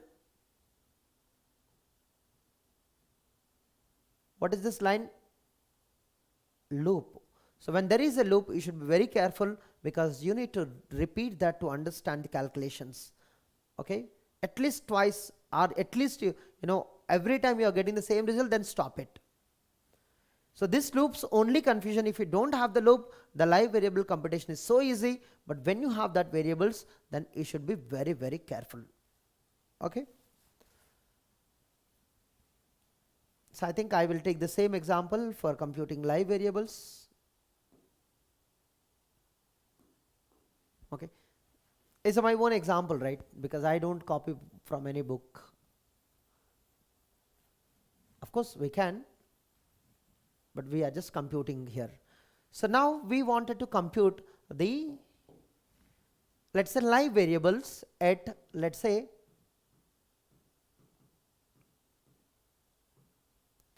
at which one? Let's say 1 at node 1 or at that 1 statement 1. This might be the gate possible question. Okay, I want to compute the live variables at 1. So now what do you mean by live variables computing at 1? It means just look at this is a statement 1. And from here you need to look at whole future, the till the end of the program. Remember that, end of the program. Are we using any variable in the future? Remember that, are we using any variable in the future? What is the live variable definition? What is the live variable definition? Anybody? Suppose we are reading x here. Let's say reading, let's say x, anywhere from here to here, reading x. But we are not having a writing or assignment to x in between. So any program point you are reading x, but from here to here you are not writing into x. That means x is alive here. So I'm just, let me tell you some other way, not this way, let me tell you some other way. See here, this is a statement I, and you want to say that here x is live. If you want to say that x is live, but if you want to say x is live, now remember that some statement sj is reading this x, and I don't know, that might be si, that might be somebody else. Some sj is reading x, and no write means no change of the, that means no definition into x. No write means no write into x in between si and sj. So understand the definition of what is the x is live at si. If you want to say x is live at si, somebody reading x, and in between nobody writing into x. So now let's say this is si, this is sj. So here you are saying x is live, it means you are reading x here,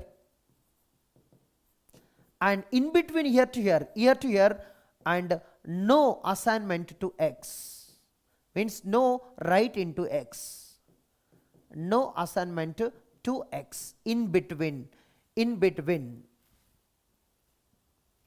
Everyone?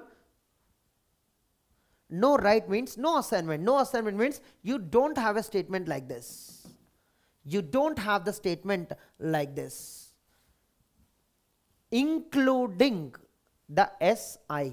Including si. Remember that? So we will look into that. Including si and sj, how to take into consideration. Not easy to say directly, but remember this, no intervention of write into x. You are reading x, then you are writing x here, it's a confusion. Okay, so we'll practice that, because x is having some value. If I don't keep the live here, then this you can't read here. So this statement is reading means you have to keep the live here, because there is no definition to x. The same x you need to carry forward to this statement.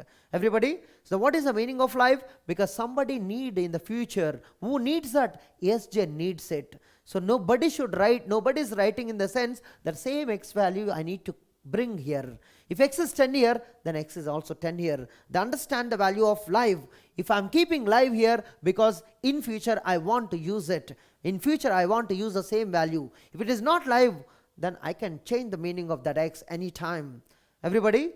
So live means in the future I need the same instance of x, because I don't have any definition into x. So that means same value I need to keep, proceed till that sj.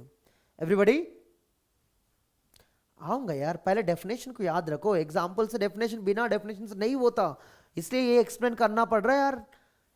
इसलिए यार याद रख लो, ये मैं हूँ, आप हो, तो आप एक्स को रीड कर रहा हूँ, मेरे बाद आप आ रहा है, तो बीच में कोई राइट नहीं करना है उसी वैल्यू को. मतलब मेरे है ना, यहाँ मेरे पास जो वैल्यू है सिर्फ आप रीड करना है, और बाकी लोग रीड कर सकते हैं, बट वो चेंज नहीं करना है. याद रखना, राइट? अगर मैं एक नोटबुक दे रहा हूं आपको, नोटबुक में एक्स है, तो आप भी रीड कर रहे हैं सेम नोटबुक, और बीच में कोई आके इसको राइट कर लिया, तो बदल गया ना आंसर. बीच में कोई आके इसको राइट नहीं करना है. तो ये है लाइव मीन्स. तो सेम वैल्यू आपके तक पहुंचना चाहिए, बीच में कोई राइट नहीं करना है. एवरीबॉडी? तो एग्जाम्पल, यहाँ तो यही तो एग्जाम्पल है यार, यहाँ एक नहीं दो नहीं, इतना 10 एग्जाम्पल्स है। हम हर स्टेटमेंट पे लाइव कंप्यूट करने वाला है, मतलब कितने टाइम लगेगा यार, राइट? इतना इजी तो नहीं है ना। तो एक भी समझ लिया ना, सारे 10 एग्जाम्पल भी समझ में आएगा। एक भी समझ में आया ना, सारे 10 एग्जाम्पल भी समझ में नहीं आएगा। क्यों? सारे 10 एग्जाम्पल एक ही डेफिनेशन के ऊपर डिपेंड होता, S I and S J.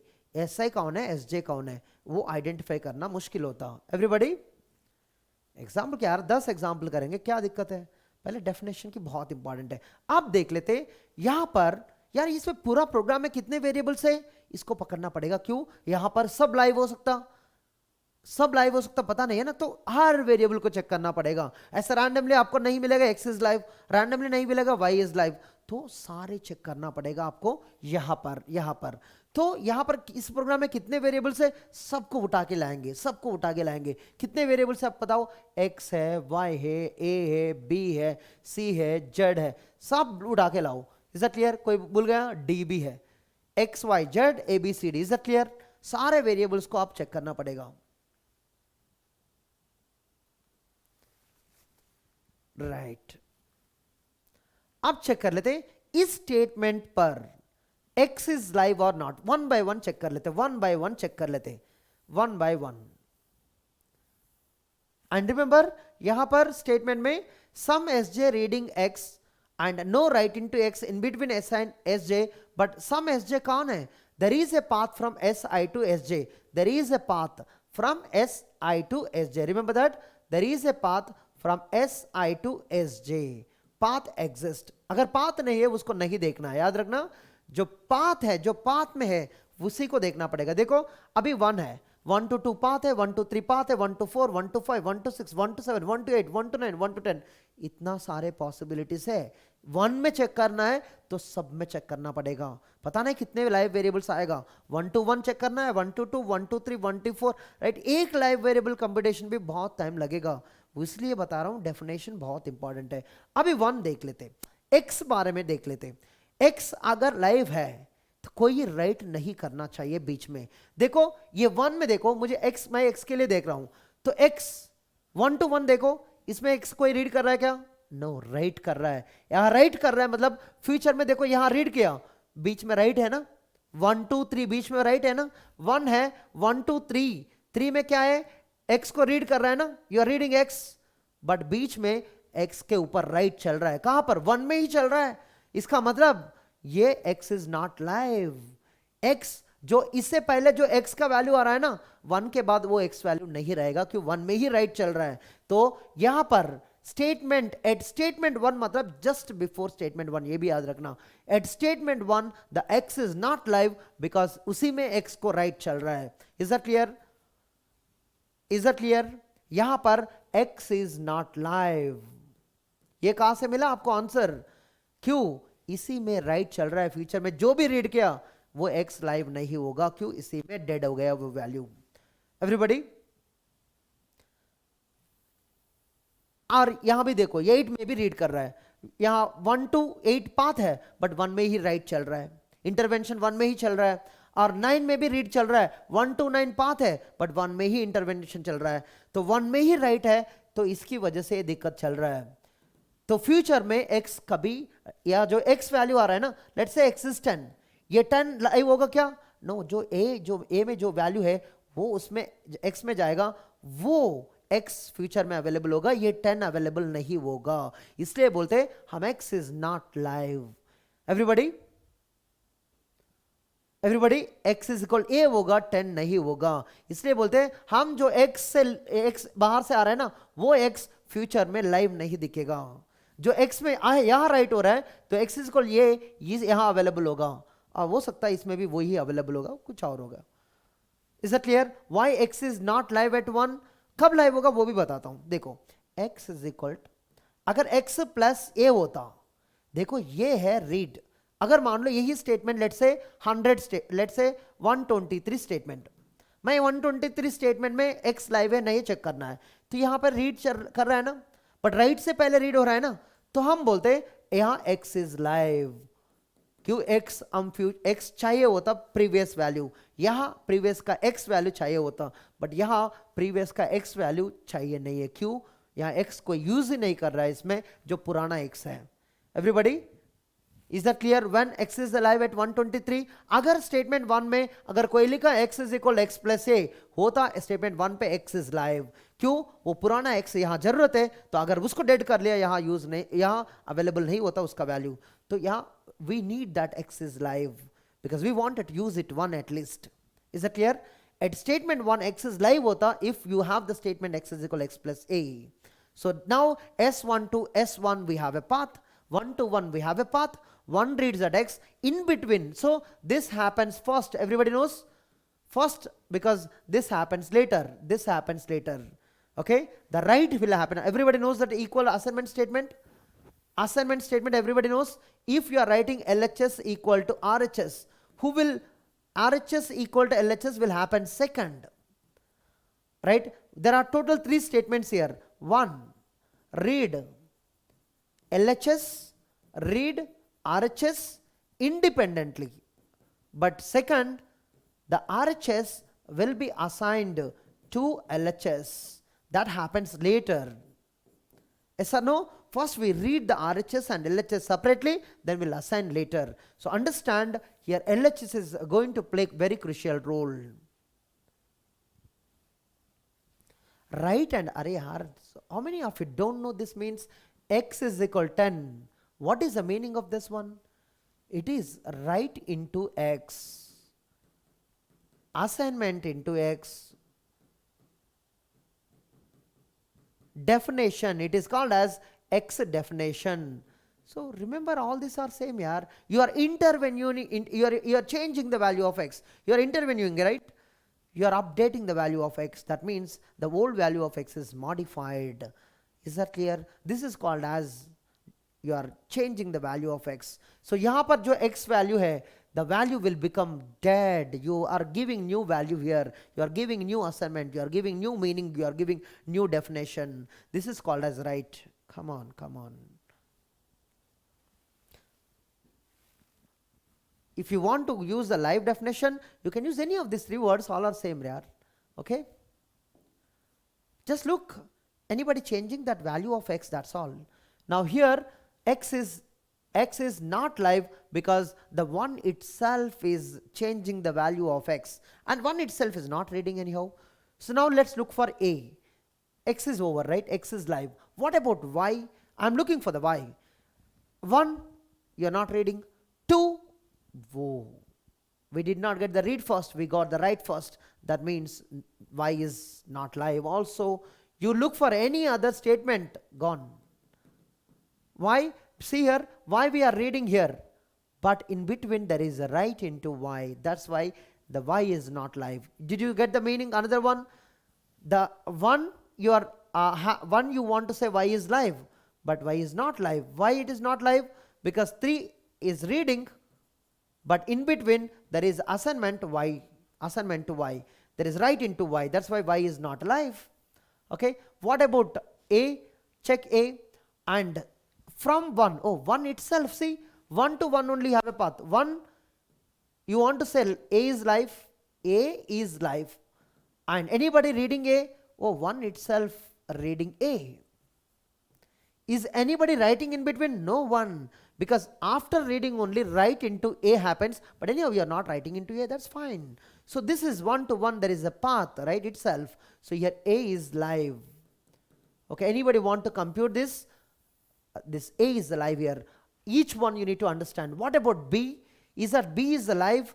See that from 1 to 2 there is a path, and b you are reading at 2, in between there is no write. 3 things you have to check.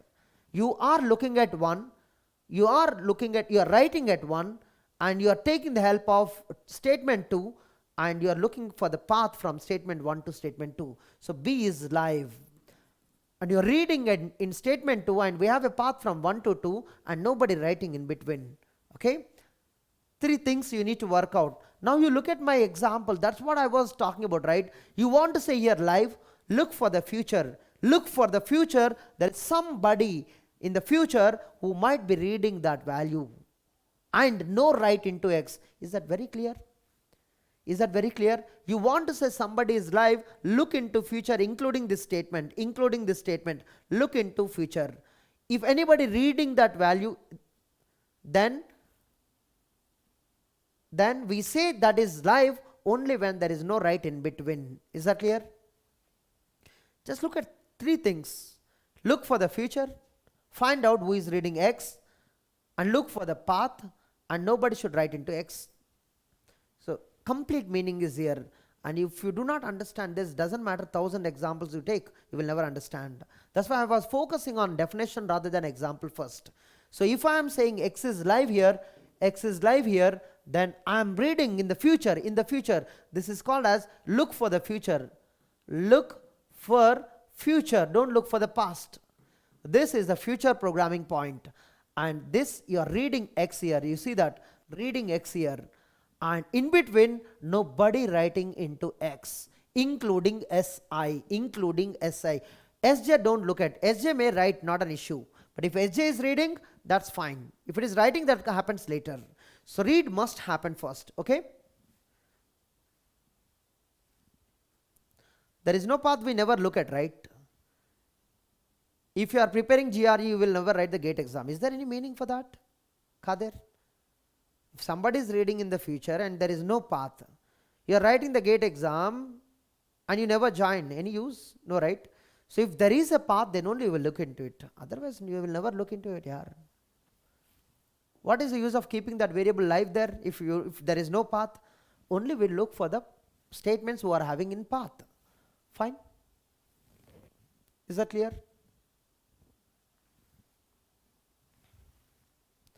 Okay, let's go for A is done, B is done. What about C? Check C. Is there at statement 1, is C live? Look, C. You are reading here. Do you have a path from here to here? Any statement is fine. Any statement, you need to take the help. C, you are reading here. In between, no write into C. That means C is live. C is live. Z, look for the Z. Oh, Z you are writing. If you are writing means don't look for this direction. Look for other direction. You are reading Z here. See that? How I am looking for it. At statement 1, I am looking. I'll go to 2. I'll go to 3. And I'll go to 7. I will go to 8. I'll go to 9. Here I am reading Z. Don't look for a path where you are getting right. So you are getting the right here, right? This path don't go because Z is equal C is there. In this path, if I go this path, right? Oh, no right into Z, but I am reading Z here. That means 1 to 9 there is a path and no right in between. No right in between. That's why Z is live here. Okay, so I can say now Z is live.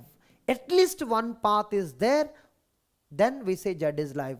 But other path Z is not live, remember. So we have at least one path, that's why we have to keep that Z is live, because same Z value somebody else reading in the future. That's why we say Z is live. Is that clear? But this path Z might be dead. That path we don't use that Z, but the same Z value will need to go other side. Okay? Did you get the meaning? In the exam they may ask, at statement 1 Z is alive.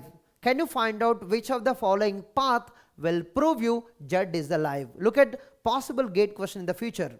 Okay, which is new topic, right? You don't know how they are going to frame the questions. I am saying one question. At statement 1, I'll write that clearly. Just look at so many answers might be possible sometimes. Let me give you some other question.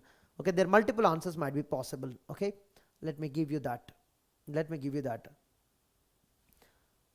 Okay, just can you find out that answer? Okay, I'm just trying for that. At statement 2, I'm talking about statement 2, not statement 1 now. I'm asking a random question now. At statement 2, X is live. At statement 2, X is live. Can you find the correct reason? First reason. Can you find the reason? I want a reason. Okay, reason why it is live. Okay, I'm just showing the path. 2 to 3, where 3 is reading actually. Second, which path is the reason? 2 to 3 to 4 to 5.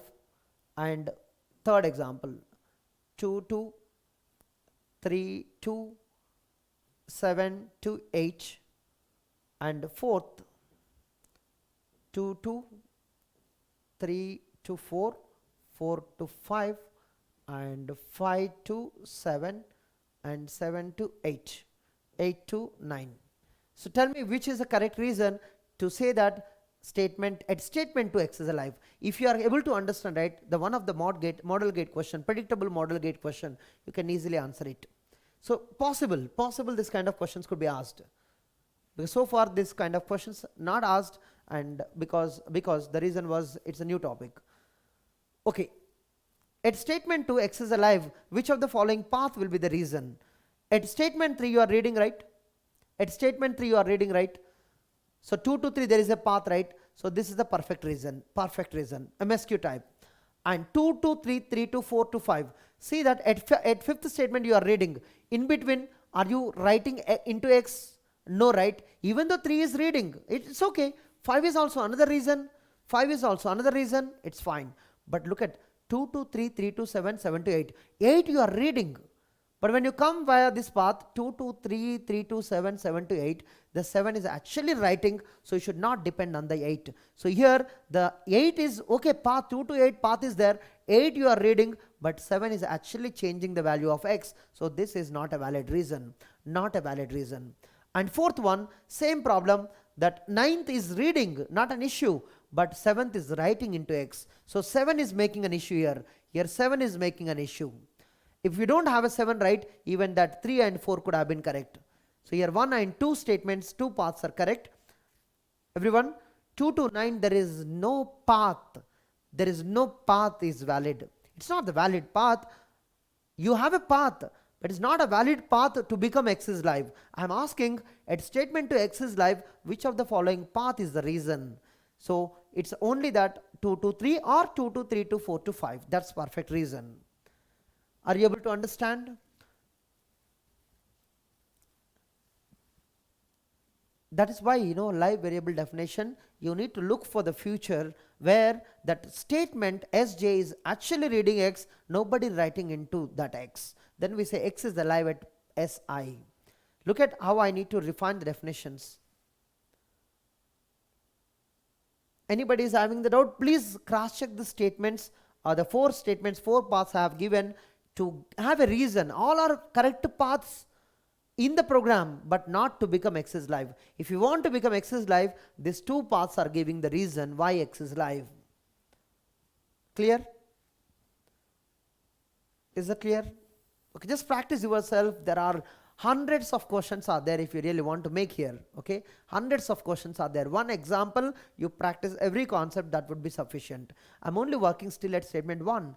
Even statement 2 answers will change, at statement 3 answers will change, at statement 4 answers will change. That is your assignment questions. Okay, Z is live, so Z also done. What about D? If I want to say at statement 1 D is live, and in future somebody should read D and nobody should write into D. So anybody reading D, just check who is reading D. Here we are reading. So just look for the statement. 1 to 7 there is a path, and 7 is reading, and 1 to 7 the path that I am looking, and nobody should write either this path or this path. Any path was fine. Every path no need to check. Any path you got the reason, answer is fine. So I will go for any of this path, 1 to 2, 2 to 3, 3 to 4, 4 to 5, 5 to 6, 6 to 7, and nobody writing into D, and 7 is reading D, so that means D is also live. Did you get that answer?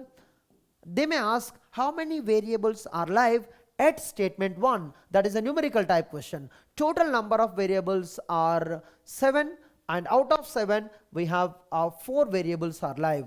So did you see that? 4 variables are 4 or 5? 5? Okay. 5 variables are live at statement 1.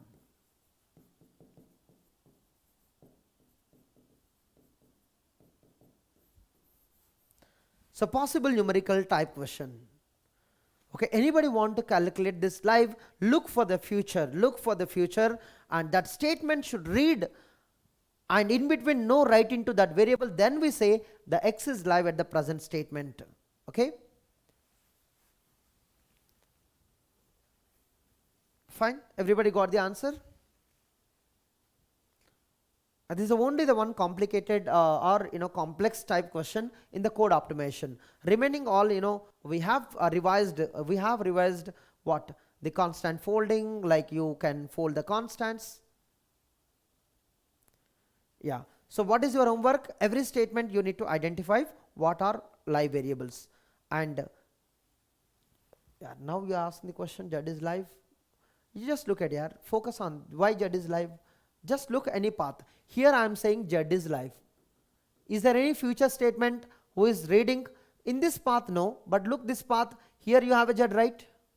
I told you, right? 1 to 2, 2 to 3, 3 to 7, 7 to path also I have given here, 8 to 9. In this path here Z is live because in future somebody need Z in this path. So at 9 we are reading Z. We are reading Z in between in this path only. Don't look at other paths, because that path Z may not be live. In this path nobody writing into Z, and Z we are reading here. That's why Z is live at 1. Not only here, at 2 also Z will be live, at 3 also Z will be live, at 4 also, at 7 also Z will be live in this path, because before all of them requires Z to be live, because at 9 Z is using. Okay, there is another shortcut I am giving. At 9 you are reading, and at 1 Z is live. It indirectly says at 2, 3, 7, 8, 9 all of them Z should be live. Then only that Z, same Z can be passed to 9. Okay. This example same here. There is no change in both examples. Who is that? Come on. 4 may write हो रहा है, but in that path we don't need, right? What is the definition? Some statement as J should read. That some, no need to be 4. It could be somebody. There is another path. Can't you look at that? Can't you look at that? Everybody can look at that path. Come on, guys. Everybody can look at that path. Which? Can you see that path here? Can you see this path? From 1, this path you can see that, right? This path, see this path. Why are you going for? It is also a path, right? Any path is fine. Any path is fine. This path you look at, don't look at this path where that definition, that live doesn't happen. This path, don't look at this path. Z may not be live. Any path I am showing it, not every path. Okay, just understand what is the definition of live. If you miss the live definition, you don't get the meaning. Okay, every path is important. In any of the path that requires the live concept, then it is live, right? Why are you looking at other path? No, don't look at the path 4. Statement 4 might be writing into that variable. Any other doubt? Got it? Okay, I think all these concepts are covered in many sessions, right? So I hope that you have already practiced, and I'll just give you some examples to ask the model questions. Okay, very simple questions that I'm going to ask now. Please answer it. Okay, I don't ask very difficult questions for you right now. Okay, first statement. X is equal to X plus A. This is my statement. Tell me what are the variables are live at this statement. Find the live variables at this statement. Find live variables. That's it. Only one statement, right? Can you find quickly? That will help you to understand the question. Okay, let's practice. Class is not at over here. I'll not only introduce the definition, I'll make you clear to practice.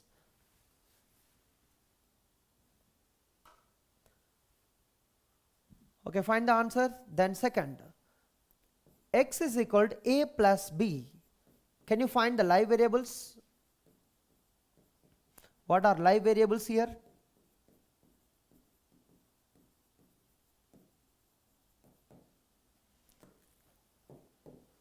Let's see. The first one itself, right? You are reading X, and before this no write. It's after. This is after, this is before. Remember, first this happens, second this happens. So X we are reading, and before that, so no write, and A you are reading before that. So itself you have a path. So X and A both are live, right? Both are live. Okay, everybody got that answer?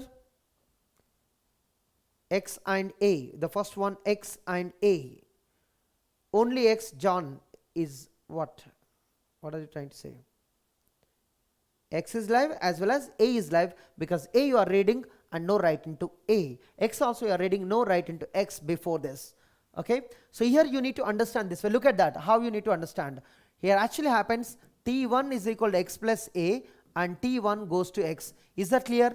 When you look at this order, when you look at the meaning I am saying X are actually reading, and before that no write, because write actually happens later. So this means write happens later, read happens first. That is how the intervention to X is not happening. Is that clear? So understand the meaning of this statement, it's very important. Okay, here, whoa, A is live, B is live, but X is not live. These two are live. Why X is not live? Because nobody reading X here. Nobody reading here. Is there anybody using X? You are directly writing into X. You are not reading X. Nobody reads, right? So X is not live here. Okay? X actually you are giving a new definition without reading. That means X is becoming dead. Whatever the value of X is here, that X is no more here. The X value will be modified here. That's why X will not be the live, it will get the new definition. Okay, we are finding here means we are actually finding just before this.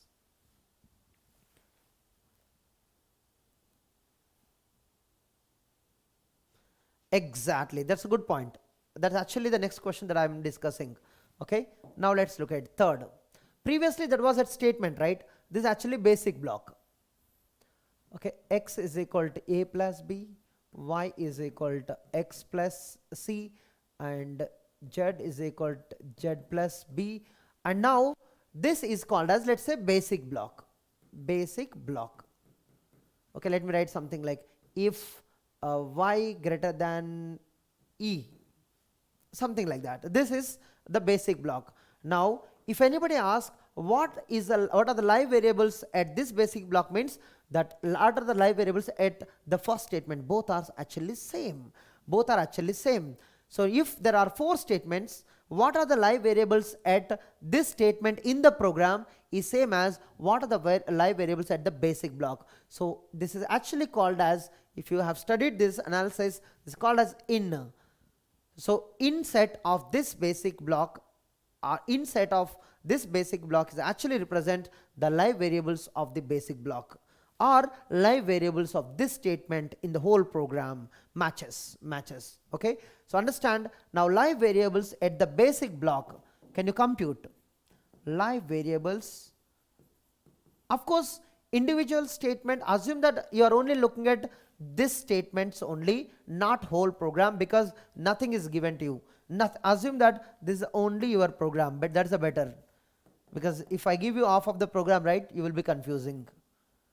So remember that, assume that this is only your program. Live variables at the above basic block.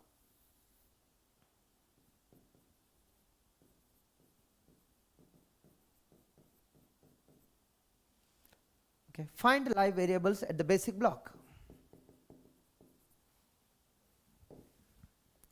It is same as exactly you need to find live variables at this statement.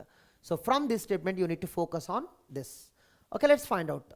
How do you find? Here, right? Here, it actually is called as inset. Now who will become the live? Just focus on every variable, X, Y, G and A, B, C. You need to focus on everyone because you may miss somebody. First focus on X. Is that X live? No, you are writing X, right? So X cannot be live, so you can't keep here. Y, oh, anybody reading Y? No, so Y we cannot be live. Z, oh, you are reading here, and before that nobody writing, so Z is live. And A, you are reading here and nobody writing before, so A is live. B, you are reading here, nobody writing before, so B is live. C, you are reading here, so C is also live. So Z, A, B, C are the live at this basic block. I did not explain inset. Inset of this basic block is the different way to compute. Otherwise, please don't use this inset now. Please read separately. just the name is called as inset of this basic block. Okay, every basic block there are two sets, in and out, in and out. For that, big computation again, gen, kill, so many things are there to compute here. Just you do directly, you can do it. What I am saying, the whole program you look at, if this is only the basic block in the program, just look at up to here. If there are so many basic blocks here, be careful, you need to look at all of them till the end of the program to compute here. Remember that point also. Everybody clear? Just now we have seen, right, whole program. If this is the only basic block given, just look at up to here. If whole program is given, from here to here, whole program, just before what we have seen. Did you remember that? Whole program. Have you remembered that? Have you remembered that? Whole program. If I want to compute here, whole program I have to see. Okay? So remember that point. So look at your data in the question. If the question has only these three statements, only look at up to here. Okay? Done?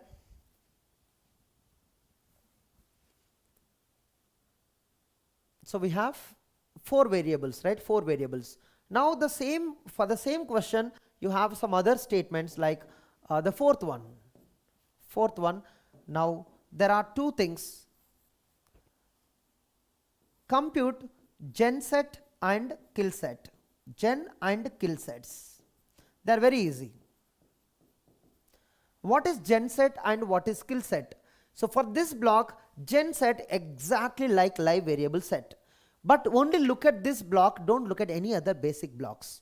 Remember, gen set and kill set will be computed for every basic block. Her basic block के लिए 2 sets होगा computation में, gen and kill. Gen and kill. इसके लिए gen set क्या होगा? Gen set. Remember that? Gen set. Gen set is exactly like live variables, but you will look into only these 3 statements. You will never look for the program. If anybody asks, sir, what is the difference between gen set and inset for the basic block? If you have a basic block, right, you have 2 things, gen set and inset. In is actually here. Inset for this basic block. What is the difference? Gen set is computed only by looking at the statements in the basic block, and inset is computed by looking at whole program from this statement. Remember that? Inset requires whole program, not just block, but computed slowly from the bottom to come here. That's why you need to look at whole program. It depends on whole program, depends on whole future program, whole future. That means it depends on till the end of the program. But gen set depends on only this block. You will only look in this block to see what are the live variables needed in this block. Okay, depends on this basic block only. If you know this difference, you can easily compute. Okay, here there's only one basic block is given. That's why gen is exactly same as Z A B C. But if any other box is there, then live variable set will change here, in set will change here, and here the gen variable set may change. Look at the difference between gen and in. In will depend on all the programming statements in the future, but gen is just look at these 3 statements. Definition is same. Okay, gen, look, no intervention to that variable, and there is a path from first statement to that statement. That's all. The same definition. Okay, don't look at a whole program, only look at this basic block. What is the kill? Kill is so easy. Kill set is, kill of this basic block is how many variables are killed here. X, Y, Z. You got a new definition, right? So we say X, Y, Z. So this is kill set. Kill means just look at the LHS of the statements. If any new definition comes, that will be called as a kill variable. You are killing that variable. For this basic block, gen is same as computing live variables for these 3 statements, and kill is nothing but how many new variables or how many variables got a new assignment, X, Y, Z. That means X is killed, Y is killed, Z is killed in this basic block. Okay. Now, if anybody asks, sir, what is the definition of in and out? That's very important for the exam point of view. in and out. In set depends on whole future, and gen set depends on only this block, and kill set depends on only this block. Again, kill set depends only in this block, on this basic block, and there is outset. Outset, there is here, outset is actually depends on the complete future. Outset also depends on whole future. So how do you compute these things? Gen set and kill set was so easy because you only look at here, but inset and outset need to be computed some other way. Just look at how we compute. Okay, just I am randomly giving some diagram here, don't worry about it. Let's say I have something like this. Okay, assume they are basic blocks so that you will have a clarity what we are doing here. Okay, some control flow graph is there which is pretty easy, there are no loops. Let's say, okay, assume this is a basic block 1, this is a basic block 2, basic block 3, and basic block 4, and basic block 5. Okay, now each basic block you need to compute two things. What are they? One, inset, let's say 1.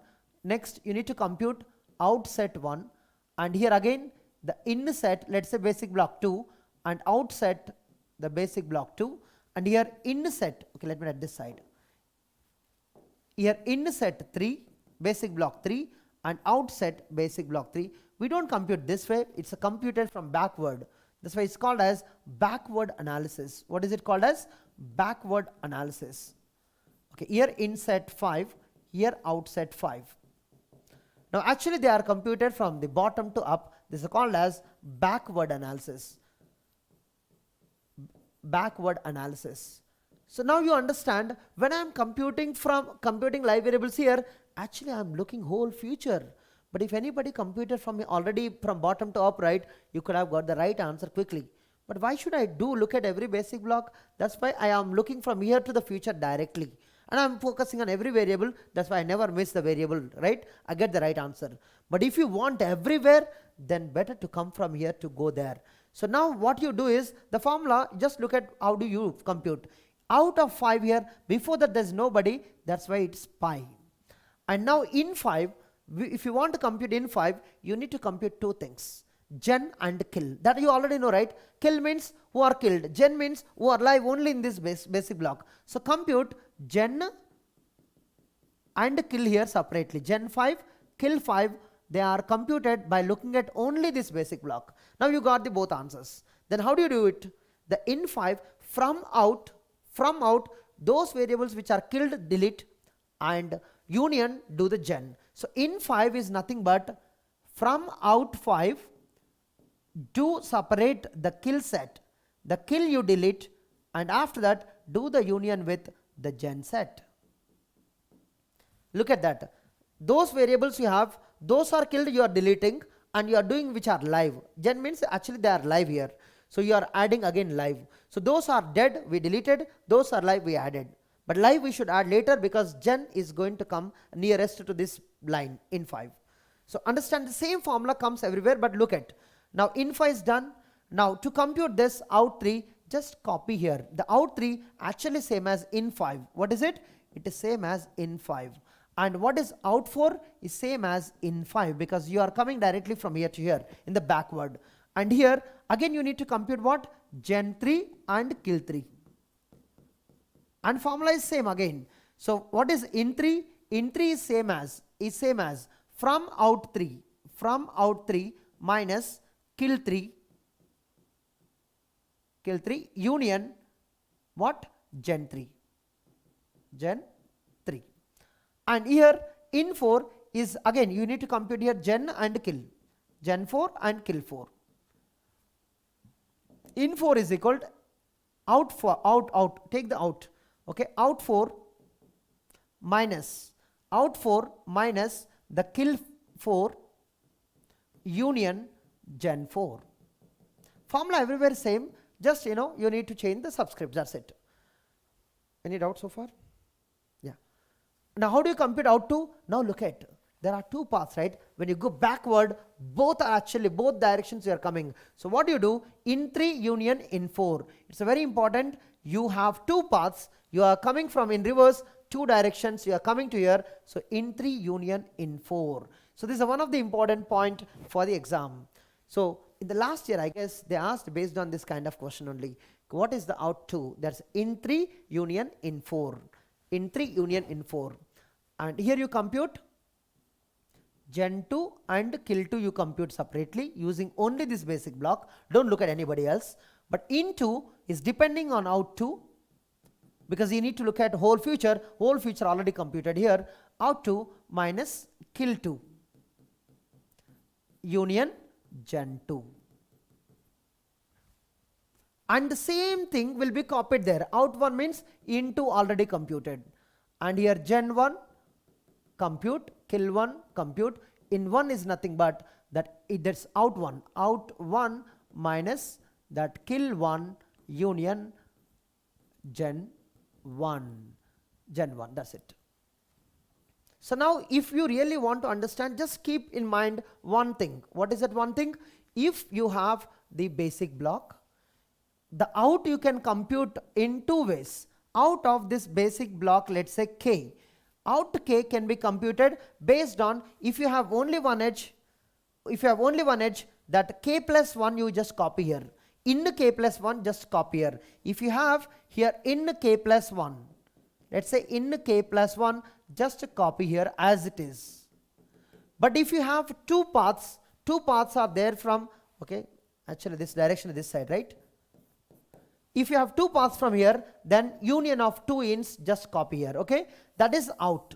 That is out. Out is so easy. Assume that now out is there, then how do you compute in? How do you compute in k? How do you compute? Just you need to understand. First compute gen and kill for this block.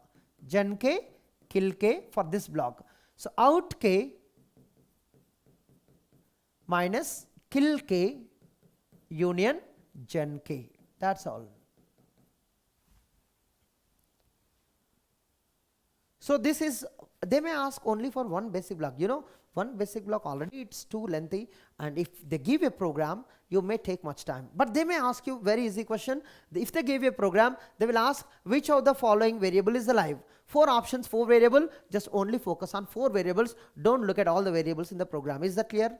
How you can make it easy? Your program might have 10 variables, but options will have, each option has 1 variable, let's say. Only look at that 4 variables, which one is alive.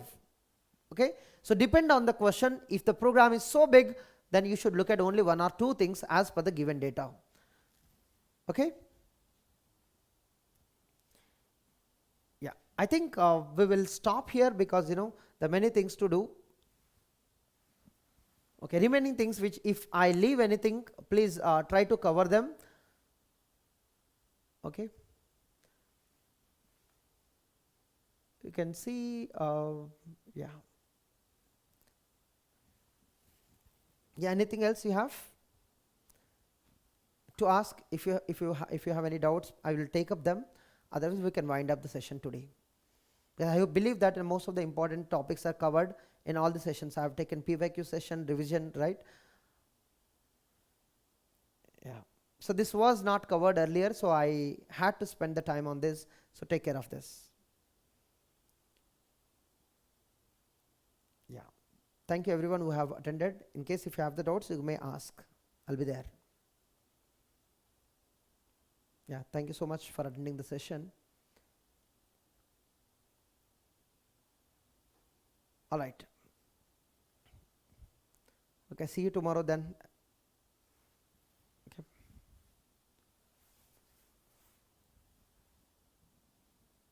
Yeah, just single block only. Last one which was given only single block. That was correct, Shifu.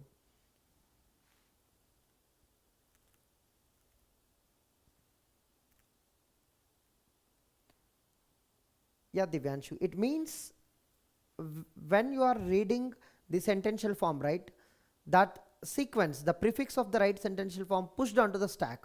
So you will be seeing only the set of viable prefixes. Those comes in the prefix as the sentential form, right? That will be available on the stack. So whatever appear on the stack is actually called as viable prefixes. So that set of viable prefixes is actually called as regular languages. Regular language it is basically. Yeah, tomorrow mostly covered in direct form. So I don't define, right? If any last session is going to come, I'm not going to define anything. Question and answer, and how to solve it, how to give the approach. Okay. Yeah, Tanuj.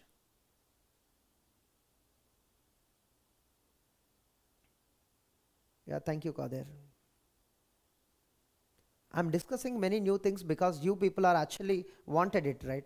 Otherwise, many, right, many people may not come up with these questions at all.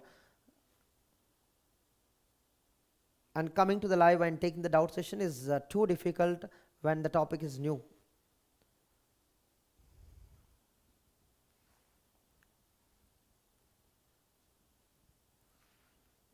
Any other doubts, Divyanshu? Do not keep the doubts in last minute. If you have the doubts, ignore it. Don't keep forcing that doubt. What is it? Because so many things are there to cover in the last minute.